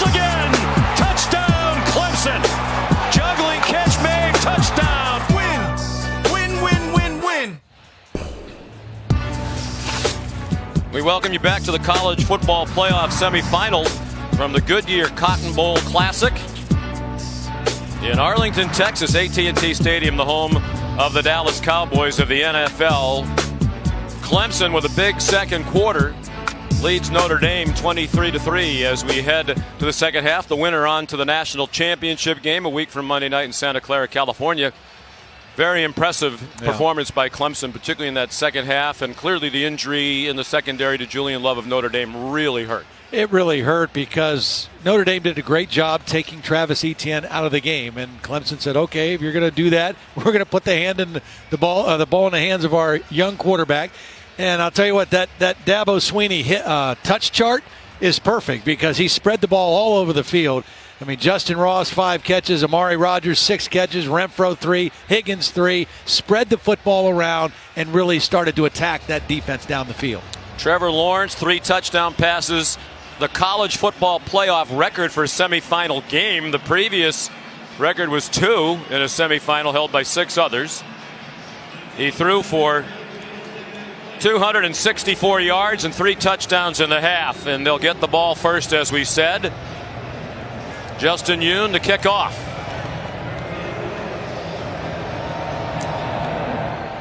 Darion Kendrick back deep. It's a touchback, and now our Capital One rewarding performance. Well, Trevor Lawrence in that first half, 3 touchdown passes. He found the weak spot. They had to take Julian Love out of the game. Dante Vaughn came in. He's in good position, but he fell down at the point of truth. And then this time they get Ross, runs right by Gilman. Trevor Lawrence reads it, makes the perfect throw. This is a Notre Dame defense coming in and had only given up 1 touchdown pass of over 20 yards.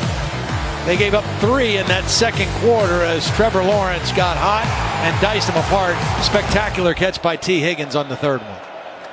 We're in a big development. Julian Love is back in the game now for Notre Dame and immediately makes his return known as he drops Hunter Renfro after a short gain. A pickup of 3 for Clemson. Here's Tom Rinaldi. Julian Love came out of the tunnel with the rest of his teammates, Sean, in a full jog, continuing to test the lower motion on that body, perhaps stretching out the hamstring, doing drills like that over and over. He is certainly a sight for sore eyes for this defense. What a difference when he was out for the majority of that first half, Sean.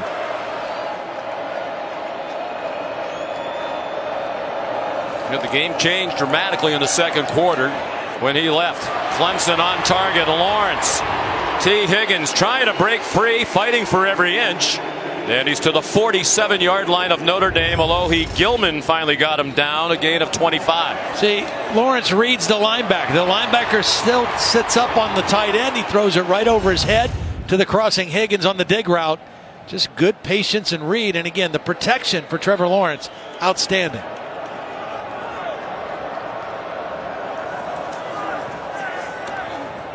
Ball deflected. Notre Dame needs a big play from the defense. Asmar Bilal went diving for it. They're calling it. They're saying he caught it, at least for the moment.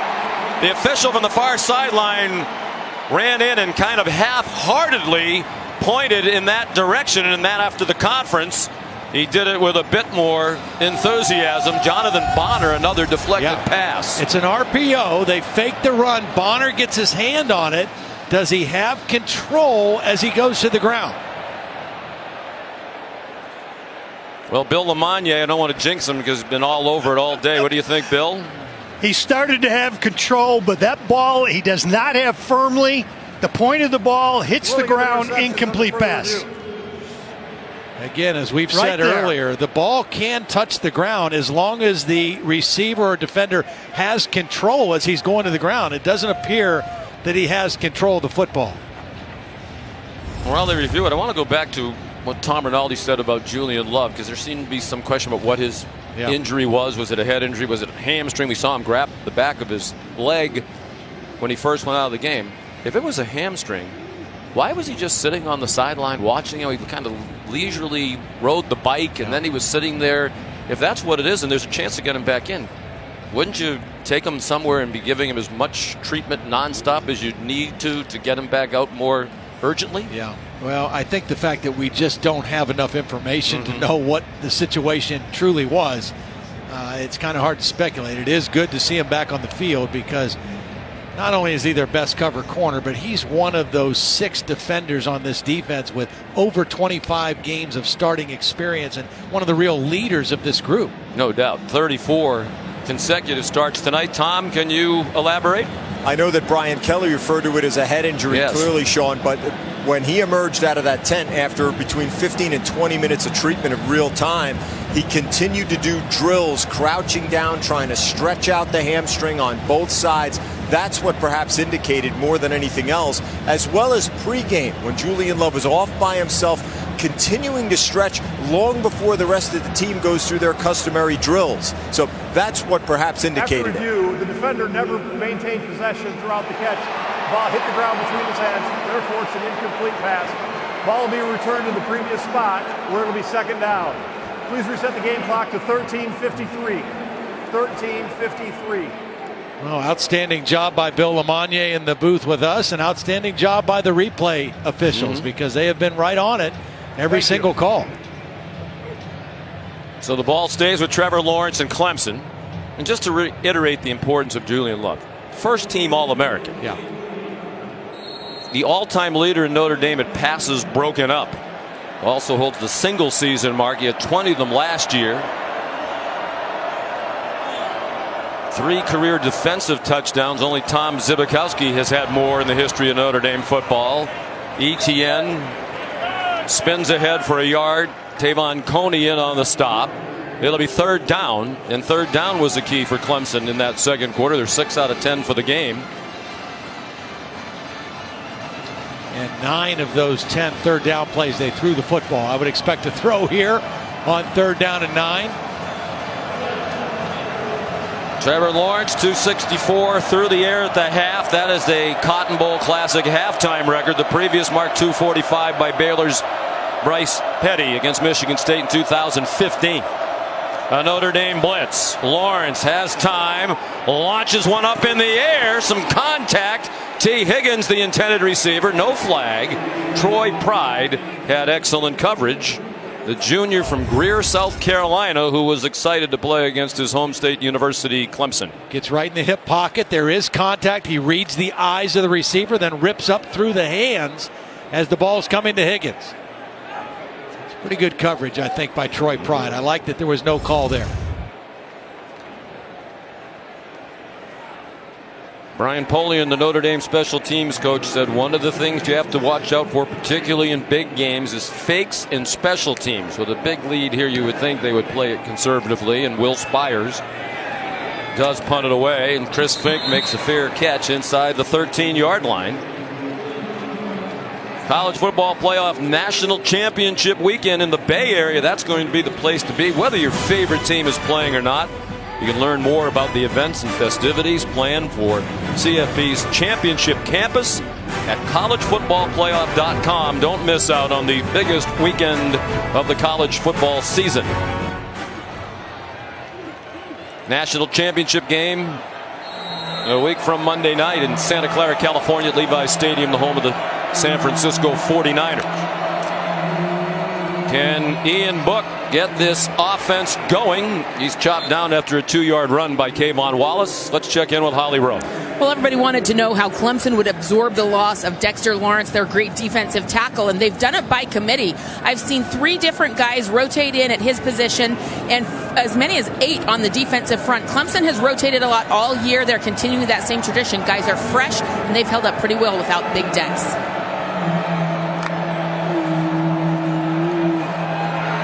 Book running out of time through a wobbler that's caught by Boykin, but very little gain for Notre Dame with Trayvon Mullen right there. And we talked about the touch chart for Clemson in that first half, particularly the second quarter. Notre Dame not able to do the same thing.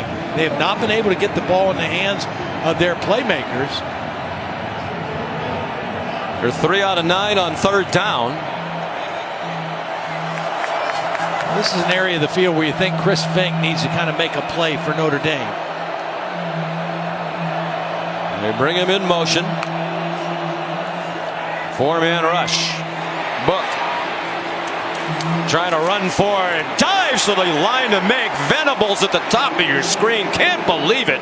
They had him hemmed in, and Book, with that much discussed running ability, with a huge third down conversion for Notre Dame. Well, just has a good feel for when to leave the pocket and how to elude pressure, and that was a much needed conversion by Ian Book.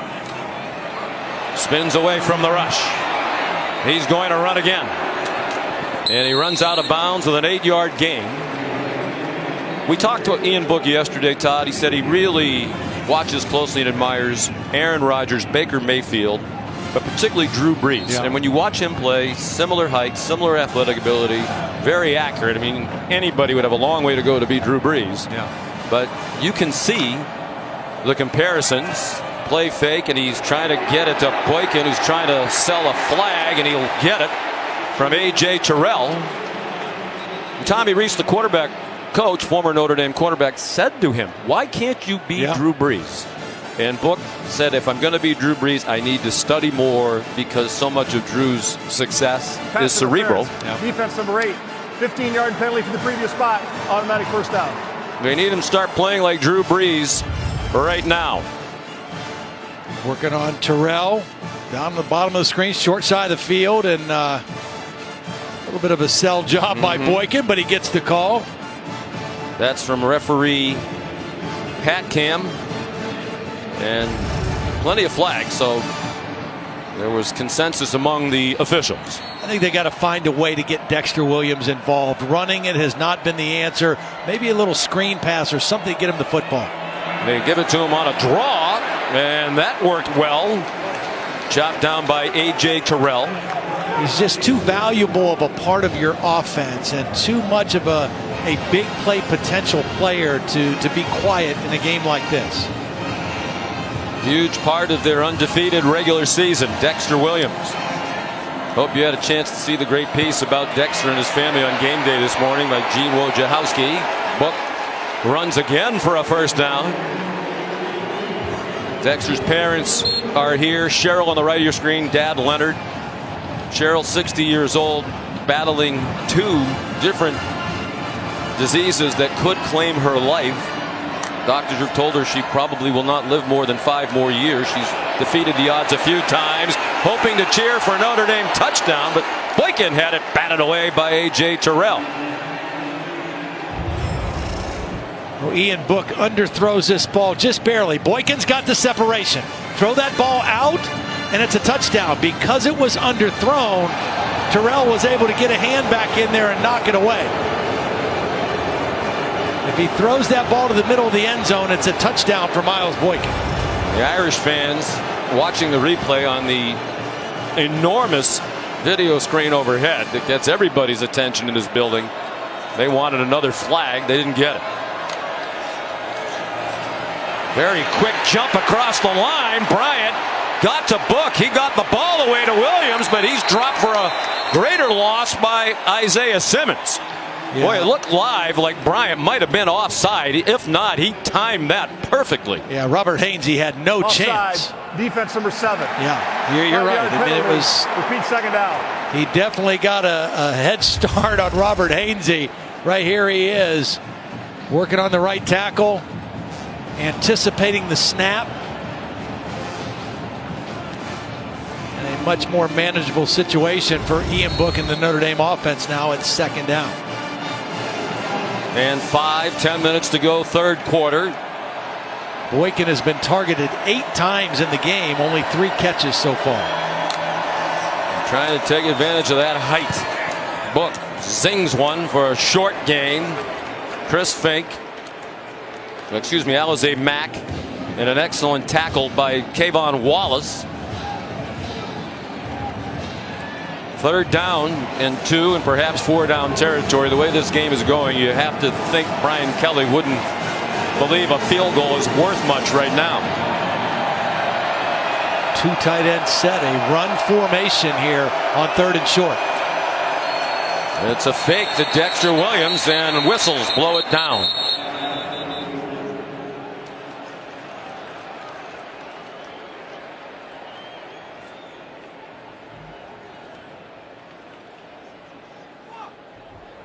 Before the snap, false start, left guard offense, 5-yard penalty, still third down. Notre Dame showing a run formation. They were going to go play action pass on that 3rd down and short. Now they're in more of a definite passing situation, but I agree with you. It's probably 2-down territory here for Brian Kelly. Ian Book just he either has to make a quick decision, get rid of the ball quick, or make a decision to scramble against this pass rush.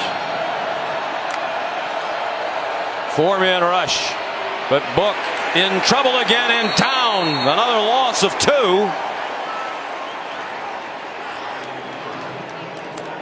Now this is just a 3-man rush. It's the guy, Xavier Thomas, number 3, is the guy that's going to put the most pressure on. Ian Book starting to feel the heat. He's starting to move maybe when he doesn't need to move on that particular play. Only a 3-man rush. You got 5 blockers. Trust your protection. Well, they're going to try a long field goal. This is interesting. Justin Yoon told me Thursday 50 is probably my max. Brian Polian, the special teams coach, said 52 would be it. This would be 55. It didn't look like it was going to be a fake. There was a timeout called before the snap. Before the snap, timeout Clemson, their first timeout of the half. I think Dabo Swinney might have been thinking a fake was coming.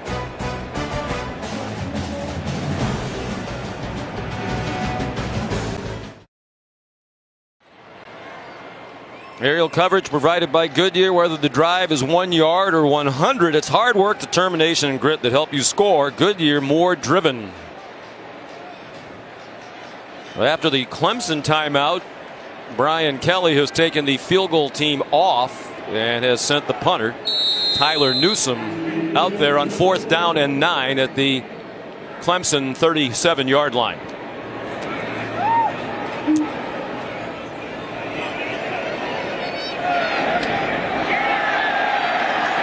And it's down at the 1-yard line. Alohi Gilman, the starting safety, with help from Chase Claypool, and a job well done by Tyler Newsome. I was going to ask if you liked the decision, Todd, but now you have to with the benefit of hindsight.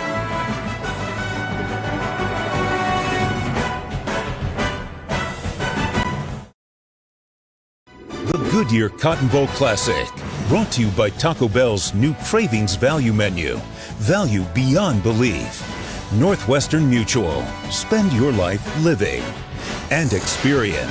Identity protection has a new identity. 5th year of the college football playoff. Ohio State, Alabama, Clemson, and Alabama. The winners of the first 4. Kyler Murray and the Oklahoma Sooners arriving at the Capital One Orange Bowl, getting ready to take on number 1 Alabama after we're done here in Arlington, Texas. Well, we saw Kyler Murray up close and personal the last 2 weeks of the season. Saw him in Morgantown against West Virginia, and then the Big 12 championship game. And he's special, there's no question. But he's not seen a defense the caliber of Alabama, particularly in that defensive front. The Notre Dame punt has pinned Clemson at the 2. Out of the end zone, out of the gun, the true freshman Trevor Lawrence.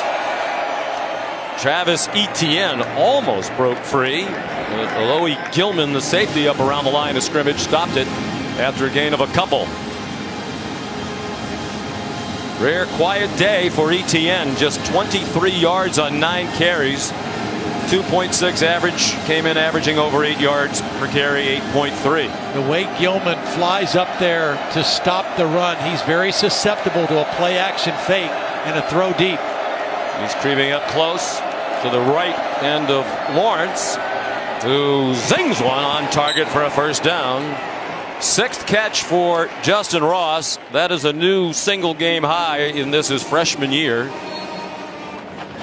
Previously had 5 catches twice, and he set the Cotton Bowl Classic receiving yards mark in the first half with 137, now up to 148. Previous first half Cotton Bowl mark was 128, receiving by Quincy Morgan of Kansas State against Tennessee in 2001. Etienne, nice bounce outside. Can he get it loose? He didn't get it loose, but he got, it appears, 10 for another first down. I think that's his best run of the day. I think prior to that, his longest run was 8 yards. was able to pop that thing back outside. Khalid Kareem down at the end of that play. Junior defensive end from Detroit.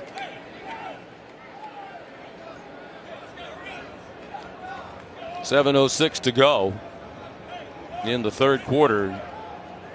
You're a Notre Dame fan. The clock's moving quickly. Yeah. And it's been kind of an excruciating game for Brian Kelly and the Irish.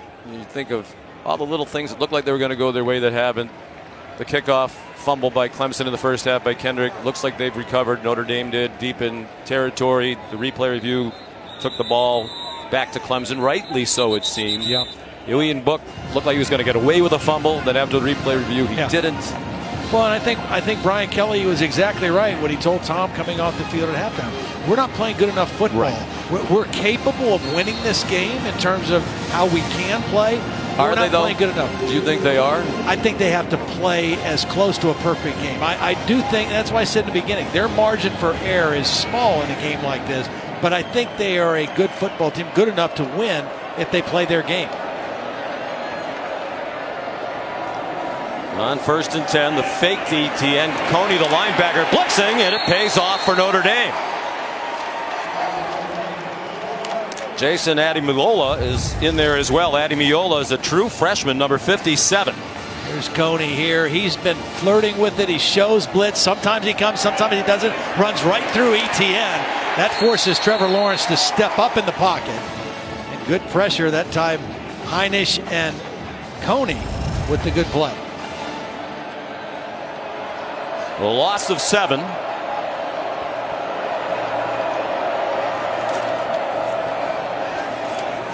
Off the hands of the tight end, Mylan Richard. And that was very nearly disastrous for Clemson. Richard, the nephew of the great Herschel Walker.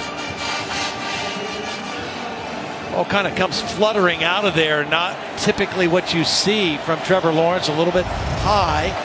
And now 3rd and long. And for Trevor Lawrence, take care of the football, make a good decision. The deep dig routes have been open on 3rd down if Notre Dame chooses to play zone.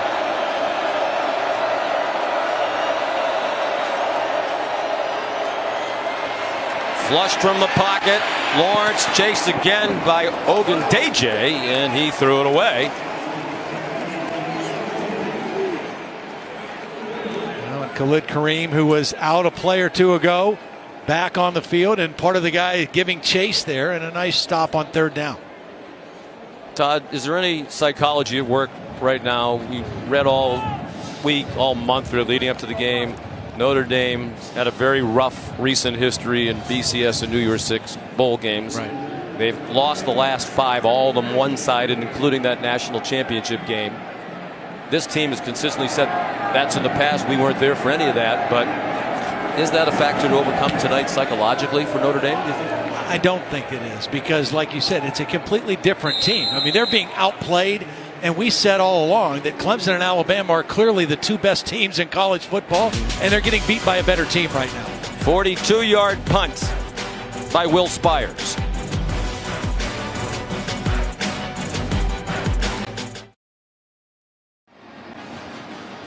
Look at some of the moments from tonight's game through our AT&T pylon cameras. Cameras everywhere, 50 in all, as you mentioned earlier. Lots of toys for our producer Phil Dean, our director Scott Johnson, and our terrific crew, which we've been privileged to work all season. Todd, and I know you and Holly and Tom. Offense number 74, 5-yard penalty, still 1st down.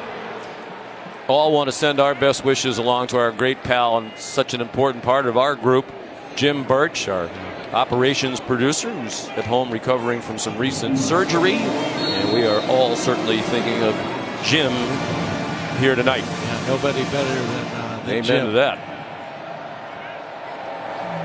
A rough start to this possession before they run a play, a false start. Dexter Williams gets that back and then some as he turns the left corner for 11. Banged down by Isaiah Simmons and A.J. Terrell. Boy, you see the speed of Dexter Williams on that play, because the guy in pursuit, Isaiah Simmons, runs a 4.3 and covers a lot of ground with those long legs, and he was not able to get the right angle on Dexter Williams.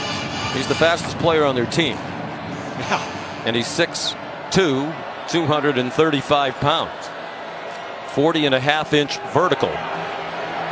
Book running out of time, threw it behind Dexter Williams. I'll tell you, the coverage downfield has been really good for Clemson in this game as well. I mean, there have not been guys running open. In the past, the two teams that threw for a lot of yards against Clemson, Texas A&M early in the year and then South Carolina late, there were some miscommunications, some guys out of position, giving up big plays. None of that today. They have really been in the right spots. Brent Venables has them dialed in correctly. 3rd down and 4. They crowd the line of scrimmage. Williams trying to run through it. He does. Breaks a tackle and gets stopped by J.D. Davis. It's a 1st down for Notre Dame across midfield. Nice block by the left guard. Watch 69 Aaron Banks gets the block on Huggins, and Williams sits in right behind him. Tanner Muse, the safety, is unblocked, and he's not able to get Dexter Williams to the ground. Good tough run by number 2.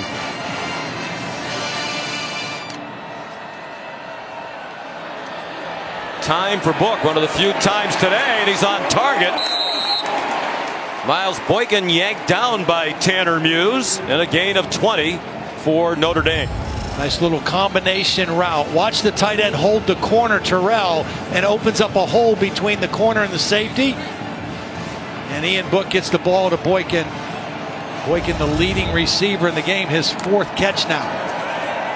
5-man rush, and Book again forced to take it down and scramble. He can't get away. Austin Bryant ran him down from behind. See, Clemson has so much depth on the defensive front. They start this possession with backup guys on the field, and now when they get in scoring territory, they bring their starters back. Austin Bryant beats 2 guys. I mean, that's a running back and a tight end. Austin Bryant beats them both and gets the sack behind the line of scrimmage. There's been no drop-off in the front of that Clemson defense without Dexter Lawrence suspended for today's game. They have won the battle against this Notre Dame line, and that continues. Book at the last minute tried to get rid of it as he got planted again by Austin Bryant, and the officials are talking about this.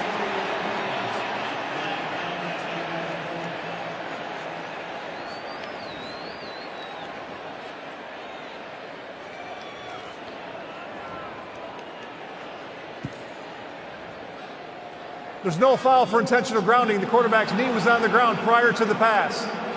3rd down. Now, Austin Bryant should not be coming free on a rush. Brent Venables with a little different look that time. And one of the best pass rushers on this team gets a free shot at the quarterback. And his knee is down before the ball's out of his hand.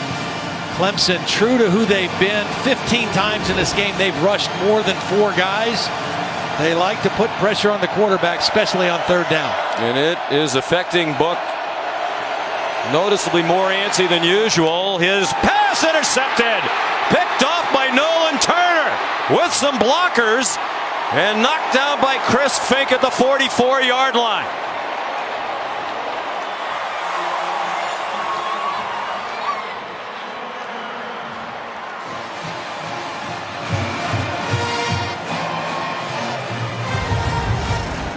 Well, Turner is the safety. He's going to be sitting right in here. It's only a 3-man rush this time. So they're dropping 8. They don't pressure. They play zone. And Nolan Turner sitting in a safety spot with eyes on the quarterback. Reads Ian Book. Unsportsmanlike conduct. Number 7 of the defense removed his helmet while still in the field of play. 15-yard penalty from the dead ball spot. 1st down. That is the first career interception for Nolan Turner. First unsportsmanlike conduct penalty of the game.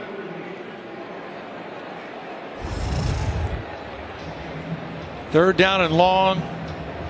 Clemson expecting pass.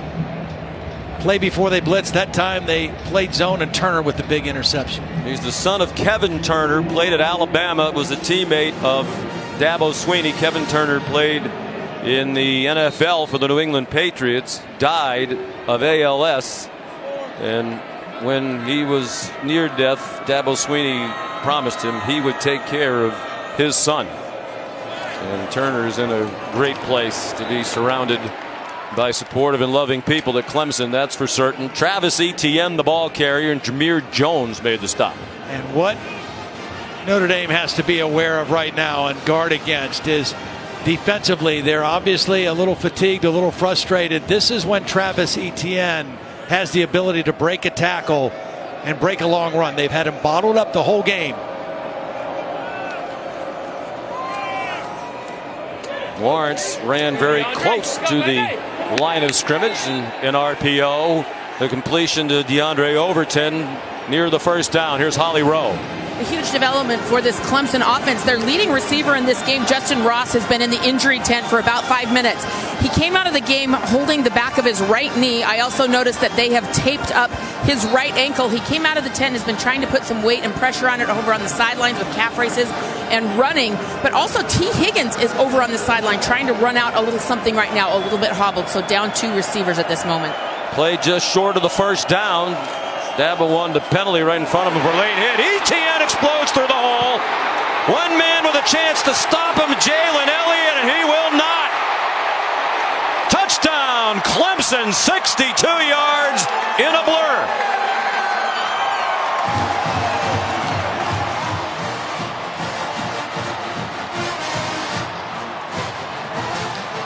Well, for whatever reason, their leading tackler, Tavon Coney, goes to the wrong spot. He's going here. Tranquil's going here. Nobody there. And all Travis Etienne needs is a little space, and he's got the speed to get it to the end zone. We've been saying it. He's a home run hitter. They've bottled him up, but not on that play.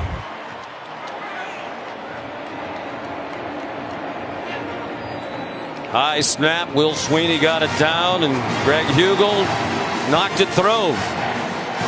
Travis Etienne has now set the single season rushing record for Clemson. We'll tell you more about that when we come back. 30-3, the Tigers with 2:04 to go in the third quarter.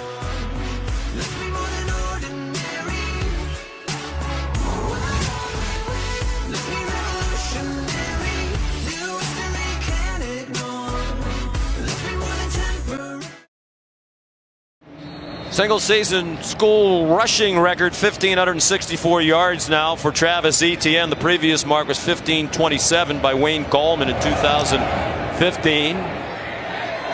His touchdown run, the longest play given up by Notre Dame this year. Here's Holly Rowe.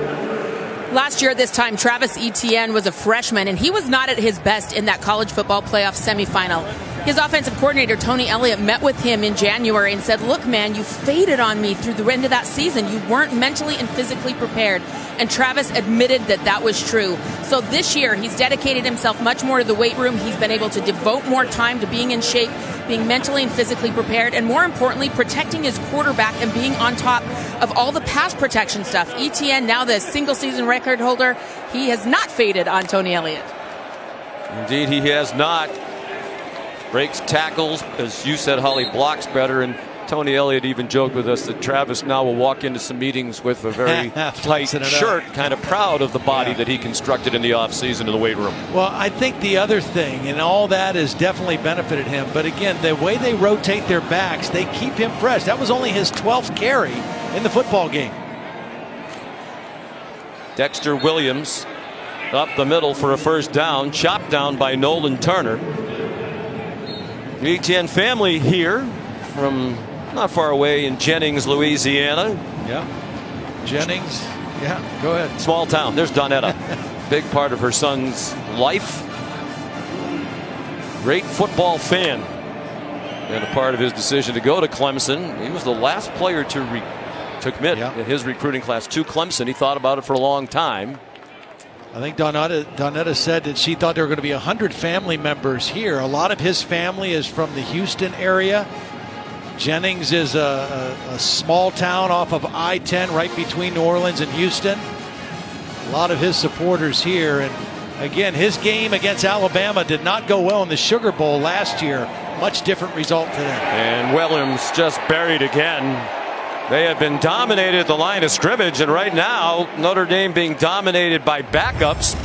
Xavier Thomas and Justin Foster, both second stringers. Xavier Thomas has so much suddenness. I mean, he's going to be the next one. When these guys go on to the NFL, he's going to be the next great pass rusher that they have. Very fast, one of the faster guys on the team, and he plays defensive line. You say he's a second stringer. Would he be a second stringer on any other team in the country? No, neither would Albert Huggins. I mean, they've got guys that would be starting a lot of places. Here comes a blitz after Book. He stands in, but had to get rid of it quickly. Jafar Armstrong. Simmons thought he took the ball away, but the officials blew the play dead at the 39-yard line, well short of the first down by about 10 yards. Brent Venables, he wants every play.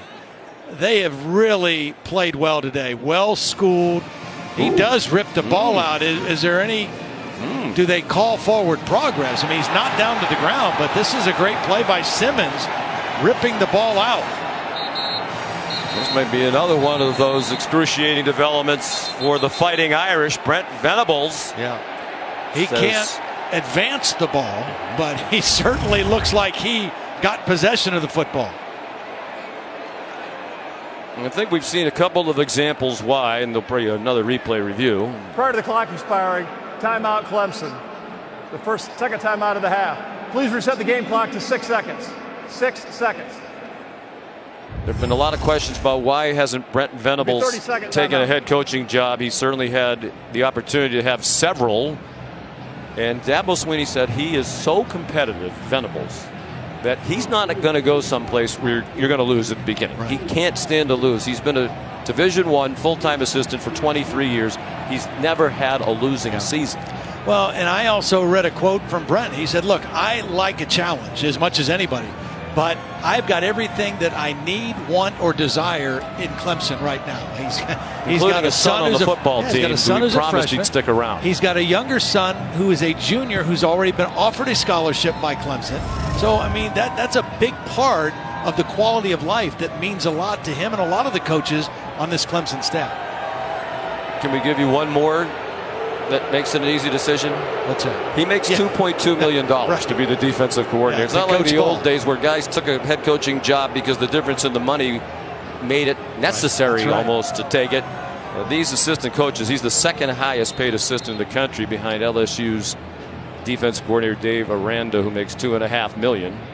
And really, the whole coaching pool, money spent on assistants for Clemson, is second only to LSU. So they pay all their assistants well, and Brent Venables, one of the best paid in the country. And Dabo, every bit as competitive. They're going to keep the ball with Notre Dame. Let's bring in Bill Lamagna once again. Did they get that one right? Well, I'm going to tell you, I think he's going to challenge this one. That ball was out, and there was no announcement about forward progress. But didn't hear any whistle blow or anything, no. Right? But if the officials on the field were ruling that the runner was down, which he wasn't, the ball was out and stalled beforehand, it's challengeable, it's reviewable, and Clemson should have the football. The Clemson coach called timeout to challenge the ruling on the field. Unfortunately, the ruling on the field was forward progress, which is not reviewable. Therefore, Clemson will not be charged a timeout. And that's the key to that. Yeah. If there was forward progress ruled by the official, replays out of the equation. I don't want to jinx it, Bill, but you're throwing a no-hitter. Oh, he's been unbelievable. Announcer whammy, and you are right on it today. I wish I could have done that when I was on the field, Sean. So do a lot of players and coaches and fans. Well, thank you. Fans still booing. Tyler Newsome waiting to punt. The clock started, ready for play. That was a big break for Notre Dame right there. I mean, that looked like a turnover for sure. They were probably feeling like they were due to catch one. But as you said, you make your own breaks, and clearly Clemson has been the much better team today. So they started on the ready for play. They end the quarter before the punt snap. We'll be back with the fourth quarter of the Goodyear Cotton Bowl Classic right after these messages.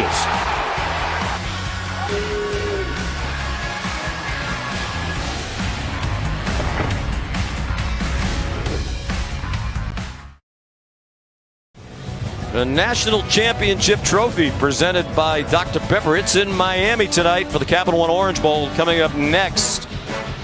All four of these playoff teams have their sights set on taking that trophy home from Santa Clara a week from Monday night. Notre Dame's hopes fading fast. Down 30-3 as we go to the fourth quarter, and Tyler Newsome has had a tremendous game in what is likely his last game. Great hustle by Gilman. He couldn't save it. And what a career it's been for Tyler Newsome. We talked earlier, captain. Yeah. Got every vote from his teammates. Brian Kelly said no player's ever done that, and he's a punter who spends a lot of time by himself at practice. Spoke with Tyler the other day from Carrollton, Georgia, between Atlanta and Birmingham. Said he wasn't highly recruited in high school. As a matter of fact, he didn't punt until after his junior or senior year in high school. He went to a couple of kicking camps. He paid his own way to go to Notre Dame's. He said, I'd already been to 4 or 5. My parents, I didn't want to ask them for money. I was a lifeguard. I had $150 to my name. So my aunt, who worked for an airline, got me a buddy pass. I went to the Atlanta airport to fly up there, and they told me I wasn't going to get on the plane. They didn't have any seats. Here's Adam Choice with a long run. Said I was walking away from the gate. They called me at the last minute. Come on, we have a opportunity for you. We have a seat. So he went to Notre Dame. He competed in their camp, paid his $150 to go to the camp out of his own pocket. They picked 4 punters to kick in front of Brian Kelly. He was not one of them. Tavian Feaster, the running back now. Long throw by Trevor Lawrence, and almost a one-handed catch made. So Newsome thought, that's it. I'm not going to get an opportunity at Notre Dame. And Bob Elliott, longtime member of the Notre Dame staff, grabbed him and said, you know what? You're really good. I love your leg. I'm going to get you in front of Brian Kelly. And Brian came out of his office, watched him punt, and said, wow. And he said, Coach, I've never punted in a game in my life. He said, I don't care. We've seen enough. We're going to give you a scholarship. Almost didn't get on the plane. Almost didn't get in front of Brian Kelly. Will leave as one of the great punters in school history. And a captain. And a captain. And deservedly so. He is a very impressive young man. Deep down the depth chart now. Holly mentioned some injuries, and with a big lead, no reason to push it. So it's T.J. Chase with the catch and run. Redshirt sophomore from Plant City, Florida, just his 11th catch of the year. It's one thing that Dabo Swinney really tries to do in any game is play a lot of guys. I mean, they really believe that's one of the strengths of their team is their depth on both sides of the ball, and it keeps guys engaged. Yeah, they basically rotate in and out at wide receiver. Yeah. You and I were talking during the Syracuse-Clemson game. You know, they're trying to battle back, and they had a lot of big plays, and Justin Ross is on the sideline. Most other teams in the country, he's in for every play.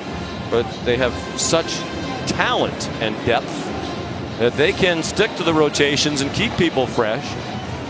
And it paid off for them in that game. Yeah, absolutely. They kind of wore Syracuse out on a warm day. And they're on the move again.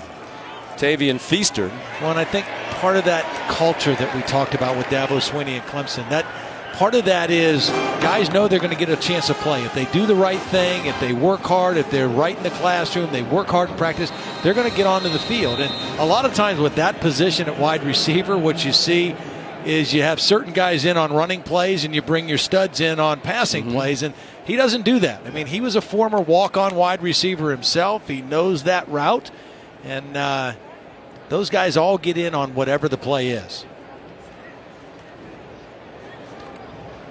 Injured Notre Dame player, Adakumbo Ogundeje. Timeout.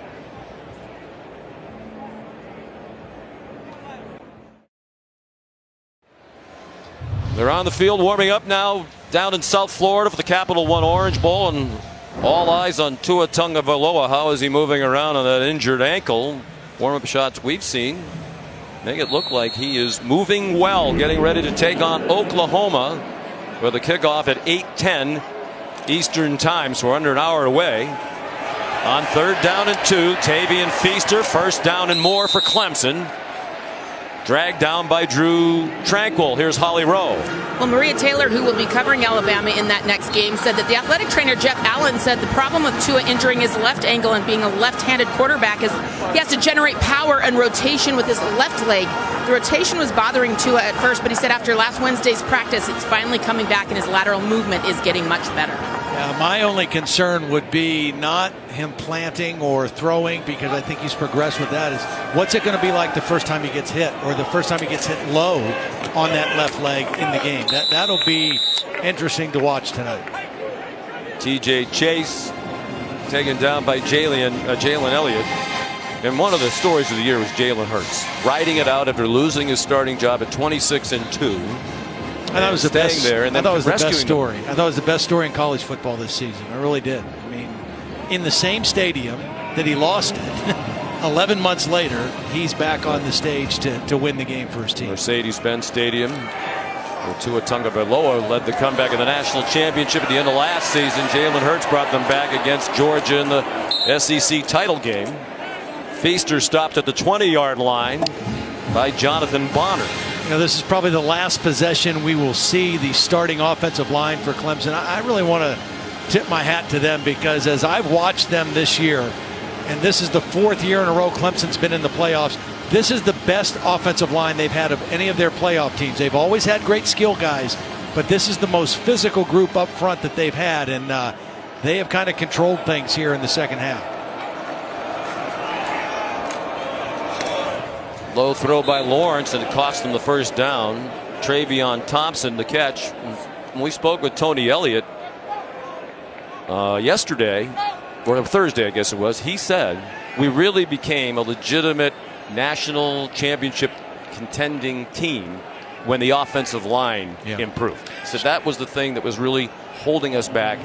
Now they're a strength. Started with that. They got elite quarterback play for a couple years with Deshaun Watson, and of course now Trevor Lawrence kind of taking over that mantle. Kelly Bryant got them to the playoffs last year. 4th down and 1. Clemson going for it, and Etienne bounced off the pile. Looked like he'd be stopped short, but he was able to move forward for the first down.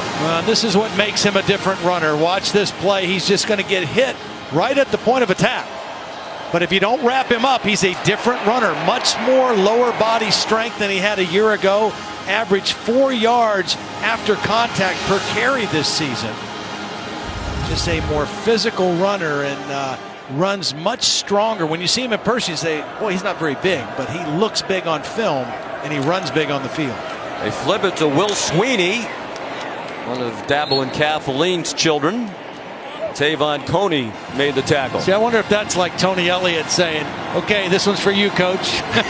Maybe a raise at the end of this season.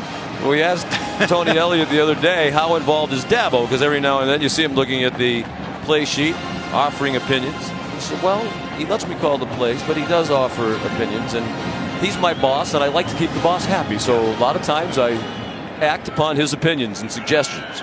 Well, Dabo's had a huge impact on Tony Elliott. Former wide receiver, walk-on, ball in the air. Etienne fumbles and caught out of the air by Asmar Bilal. And that's the first Clemson turnover of the game. I think it was Gilman that knocked it out, number 11. Coming in there late, knocks it out. And Bilal catches it out of the air, and a turnover forced by the Notre Dame defense.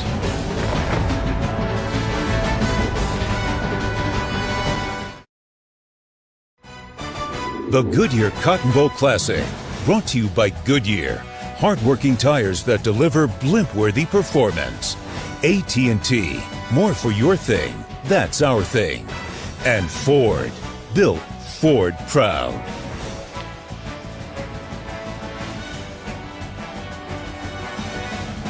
Nighttime in the Dallas-Fort Worth Metroplex. Aerial coverage provided by Goodyear. When you put in the hours, the reps, and the heart, nothing can keep you from being blimp-worthy. Goodyear, more driven.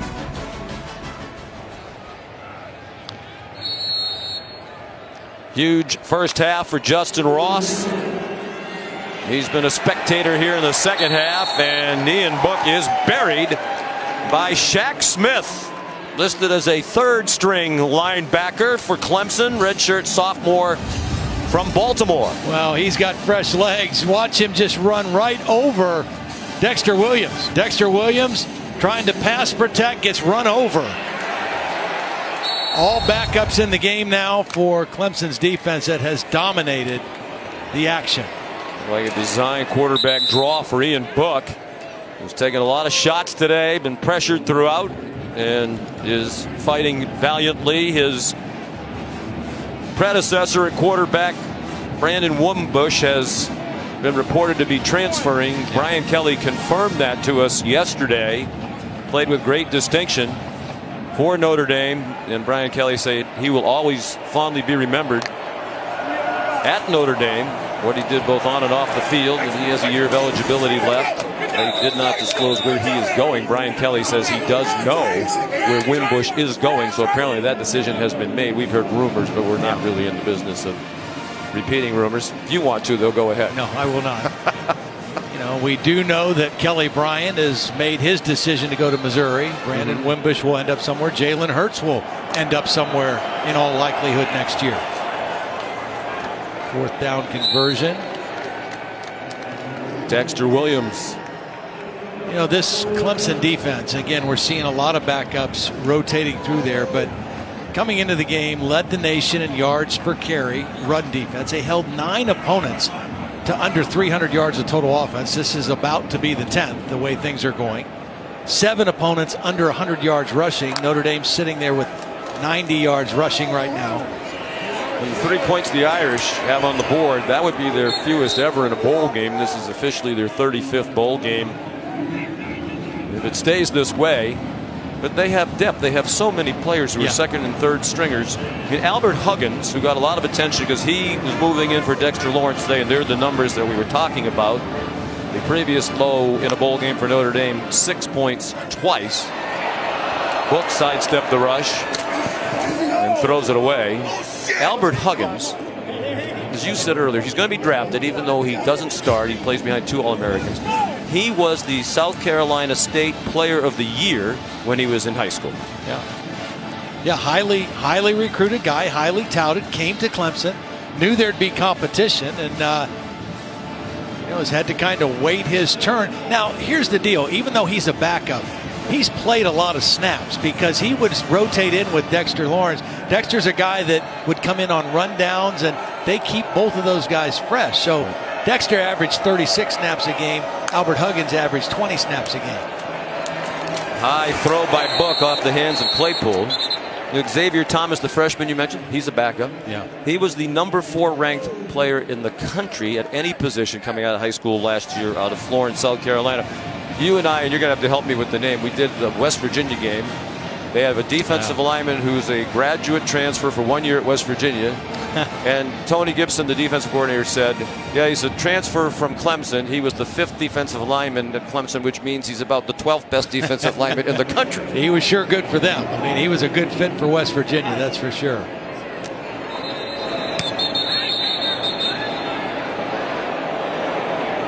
Whistles before the punt by Newsom. Prior to the snap, false start. Offense number 21. 5-yard penalty, still 4th down.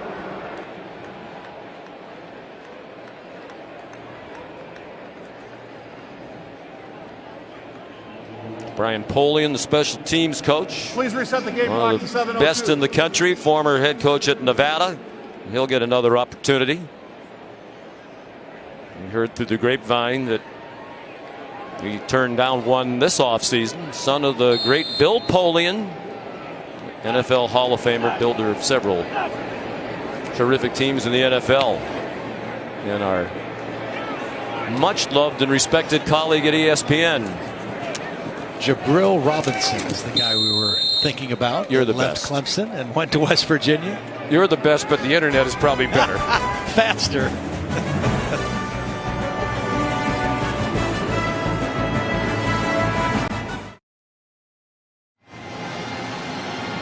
Monday, January 7th, don't miss the College Football Playoff National Championship game presented by AT&T from Levi's Stadium in Santa Clara, California. It comes your way at 8 p.m. Eastern Time on ESPN. Halftime featuring Imagine Dragons, one of Todd's favorites, I know. Yeah. We'll be there providing the commentary for ESPN Radio. So if you're out and about and not watching it on the ESPN app, we hope you'll tune in to your local ESPN radio affiliate all over the country and beyond. Lynn J. Dixon was the ball carrier, his first carry. Here's Chase Bryce. When the story of this season is written, whether or not they win a national championship, he will be mentioned prominently. The start of the year, the third string quarterback. Came in relief of Trevor Lawrence in the 5th game of the year against Syracuse and rescued the Tigers when it looked like they were about to go down to defeat. He gives it to Dixon, who can fly. Yeah, we were there. Trevor Lawrence started the game and was injured. So they were down in the final 3 minutes. He threw a bullet for 20 yards on 4th down and 6 under 3 minutes to go to keep the drive going. Ran for 17 yards, and then Travis Etienne capped what really was a championship caliber drive. They went 94 yards in 13 plays to come from behind. They were down by 10 in the late stages against a team at the time, I think people didn't realize how good Syracuse was. Julian Love out there breaking up the play to DeAndre Overton. That was the week they made the quarterback change, and Kelly Bryant, when he heard the news he was being replaced as the starter, left the program. There was a lot of turmoil. Yeah. And Lawrence got hurt late in the first half. Bryce, a little shaky, understandably so, when he first got in. Found himself at the big moments. Yeah, he made a couple huge plays down the stretch, and really that was the turning point for this Clemson team, because the next time we saw them a few weeks later against NC State, Trevor Lawrence was back. He was fully established. All the drama was gone, and that team just started to take off and started to play offensively at a whole new level. Defensively, they had been the same all year. Offensively, they went to a whole new level, but they don't get to this point without what Chase Bryce did in the 4th quarter of that Syracuse game. Everybody around the program knows that Tim Beret, longtime SID, Clemson historian, still involved very closely in the program, said without question that was the player of the year. When we talked to Hunter Renfrow, he said in recent years, even with the success, that's a game we lose. We lost at Syracuse last year. We lost to Pittsburgh the year before. So who knows if they had one loss this year, if they would have gotten into the college football playoff. Alohi Gilman, who's battled all day, broke up the pass for DeAndre Overton. Here's Holly Rowe. Well, Sean, you're talking about that game against Syracuse, and I saw something in that game that I think was the defining moment of this Clemson season. Is they were down, as you said. Chase Bryce had come in 3 and out. They were struggling, and in that moment, a senior on this team, the seniors are 53-4, and it was Christian Wilkins who came down to the offense that was struggling and said, "Lean on us," meaning lean on the defense. We've got you. We can support you. They created turnovers. They limited Dungy in that second half and allowed Chase Bryce to come in and have that game. These senior leaders saved that season. Good punt by Will Spires and excellent coverage as well. Trayvon Mullen right there on the catch. Back with more from the Goodyear Cotton Bowl Classic after these messages.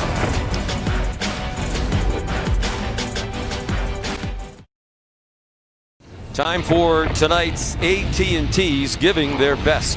Well, a couple guys, Cleveland Ferrell and Austin Bryant, who picked up the slack in the absence of Dexter Lawrence. A lot of attention paid to Christian Wilkins on the inside, but these two outside rushers really had their way with the tackles and the tight ends of Notre Dame, pressuring Ian Book, forcing him out of the pocket several times today, holding this Notre Dame offense to 235 total yards. Austin Bryant, Cleveland Ferrell, both guys that will be drafted in the NFL draft upcoming in the spring and making the most of their senior season. 15-yard completion, Book to Boykin, gets Notre Dame out to the 26, and now still doing their best, that defensive front.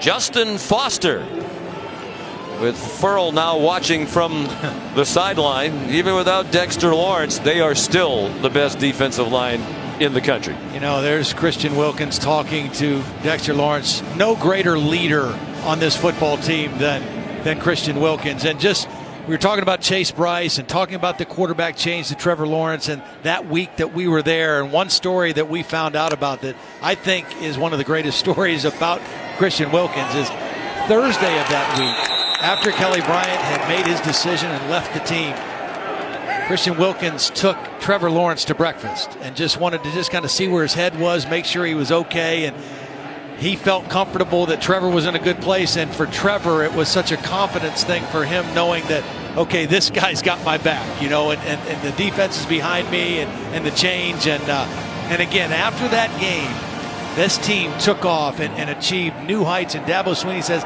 this is the best team that I've coached ever at Clemson. And it really turned for the better after that Clemson game. Great leadership. Pass incomplete after the pass to Wisher was broken up by Nolan Turner. That one for Dexter Williams. A lot of great leaders. Dabo said 26 different players got votes for captain, but without question, the leader on the team is Christian Wilkins, who earlier this month received the William Campbell Trophy in New York City at the annual National Football Foundation banquet. It's a combination of football skills and academic achievement. He graduated in 2.5 years. He's a 3-time All-American. Drew Tranquil of Notre Dame was a finalist for that award.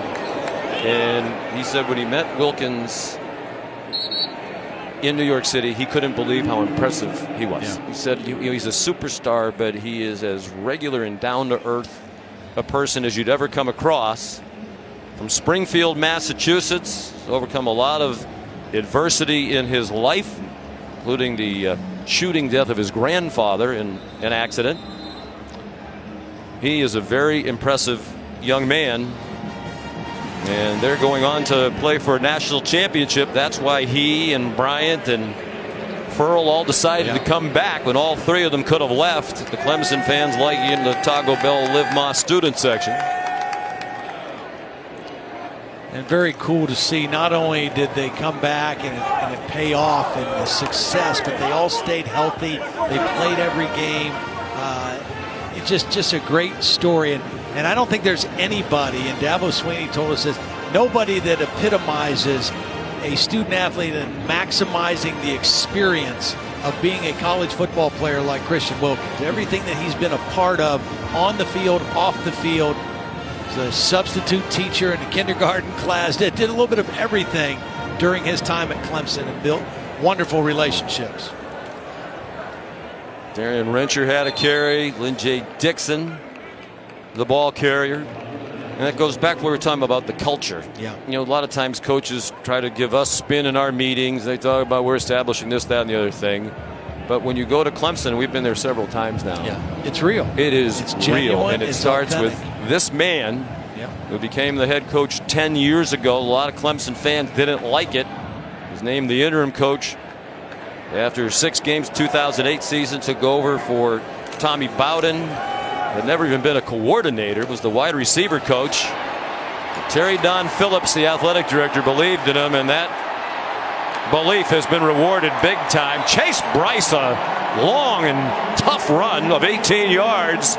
And the Clemson fans still here loving it. There's very little green still in the seats here in Arlington. Well, we talk about Trevor Lawrence, but this guy was a highly recruited, highly regarded kid coming out of high school too. Chase Bryce, redshirt freshman, played at Grayson High School in Grayson, Georgia. He won a state championship there as well. Drew Sweeney is on the field. Number 81, he has been. Bryce runs again. He's the other football playing son of Coach Sweeney. Tony Elliott might want to get him a catch if he really wants to. Add somebody to the touch chart, right? Drew's back on the sideline now. Dabo Swinney said he owes so much of his success to the great Gene Stallings, who was his coach at Alabama.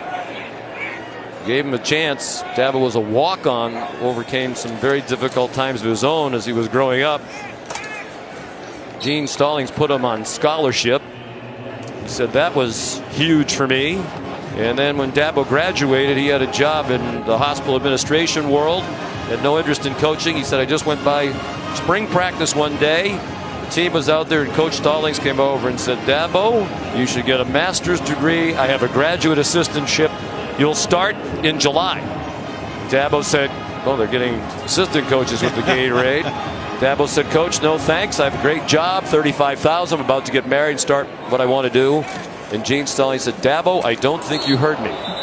You need a master's degree. I have a job for you. You will start in July. And he said, I couldn't say no to Gene Stallings. And a career was launched. He said, after a week as a coach, I knew I wanted to coach, and he's becoming one of the all-time greats. He's outrunning the Gatorade right now. He'll have a chance to earn his second national championship as head coach. And the third in school history, the Gatorade bucket with more than 10 seconds to go. And Dabo Swinney is with Holly Rowe as Clemson wins the Cotton Bowl Classic to head on to the national title game. Coach Swinney, you just about outran the Gatorade, but you didn't. How was that bad? That might be the coldest ever. But it was sweet. It was sweet. I'm really proud of our team. Appreciate our fans. It was an amazing environment. Congratulations to Notre Dame. What an incredible year they had. But, man, I'm going to tell you what, guys, they got it done in the trenches. We kind of hung in there. We finally got a little run game going. But the big plays on offense, the sacks on defense, created a couple of turnovers. Big play by Nolan Turner here in the second half. But, man, this is what we came here to do. And, you know, this senior group just won their 54th game. And they're going back to their third national championship in 4 years. And, man, we're so excited to have the opportunity to go to California, represent the ACC, and play another great opponent. But we're going to celebrate this tonight. All the glory to God, no doubt about it. This is it's almost unbelievable. But we did it, and we're here, and proud of my guys. You did it. You had adversity. You know, you lose Dexter Lawrence. How did your team absorb that? You have so much depth on that defensive line. How did they absorb that big loss? Well, we're not about individual here at Clemson. All right, I mean, you know, we're bigger than any coach. We're bigger than any player, and players come and go, coaches come and go. But our culture, it stays the same, and we've got a lot of good players. And you know, we just treated it as an injury. Really, obviously disappointing for Dexter that he didn't get a chance to be a part of this, and Zach and Braden. But hey, Big Huggy did a great job, and Niles and Jordan.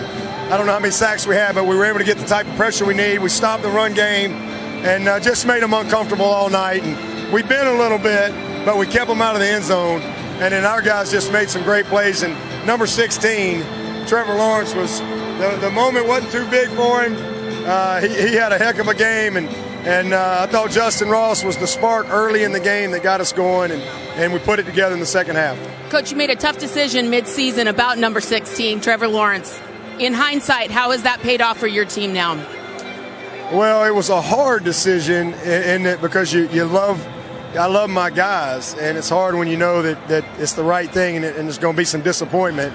But you know, that's my job, is to give the team the best chance to win. And you know, we're going back to the national championship. We're 14-0, and we wouldn't be where we are without number 16. He's had an amazing year, but he's got an unbelievable supporting cast around him, starting with that offensive line. And he is standing by with Tom Rinaldi right now. Thank you, Coach. You got it. Holly, thank you very much. The aforementioned number 16. We were chatting just a moment ago, Trevor. Nothing ever seems too big for you. A year ago, you're watching this game on television, getting ready to play in an All-American high school game. What was the moment where you felt like, I belong and I've arrived in this game on this stage? Yeah, I mean, I think even before the game, I knew I belonged and I thought I belonged. But I would say the one moment we really picked it up and got rolling was probably we had a throw to Justin Ross down the seam. First big throw, I would say that's when we started rolling. This was a tight game in the first quarter, and then what was the turning point in the second quarter that ignited this offense?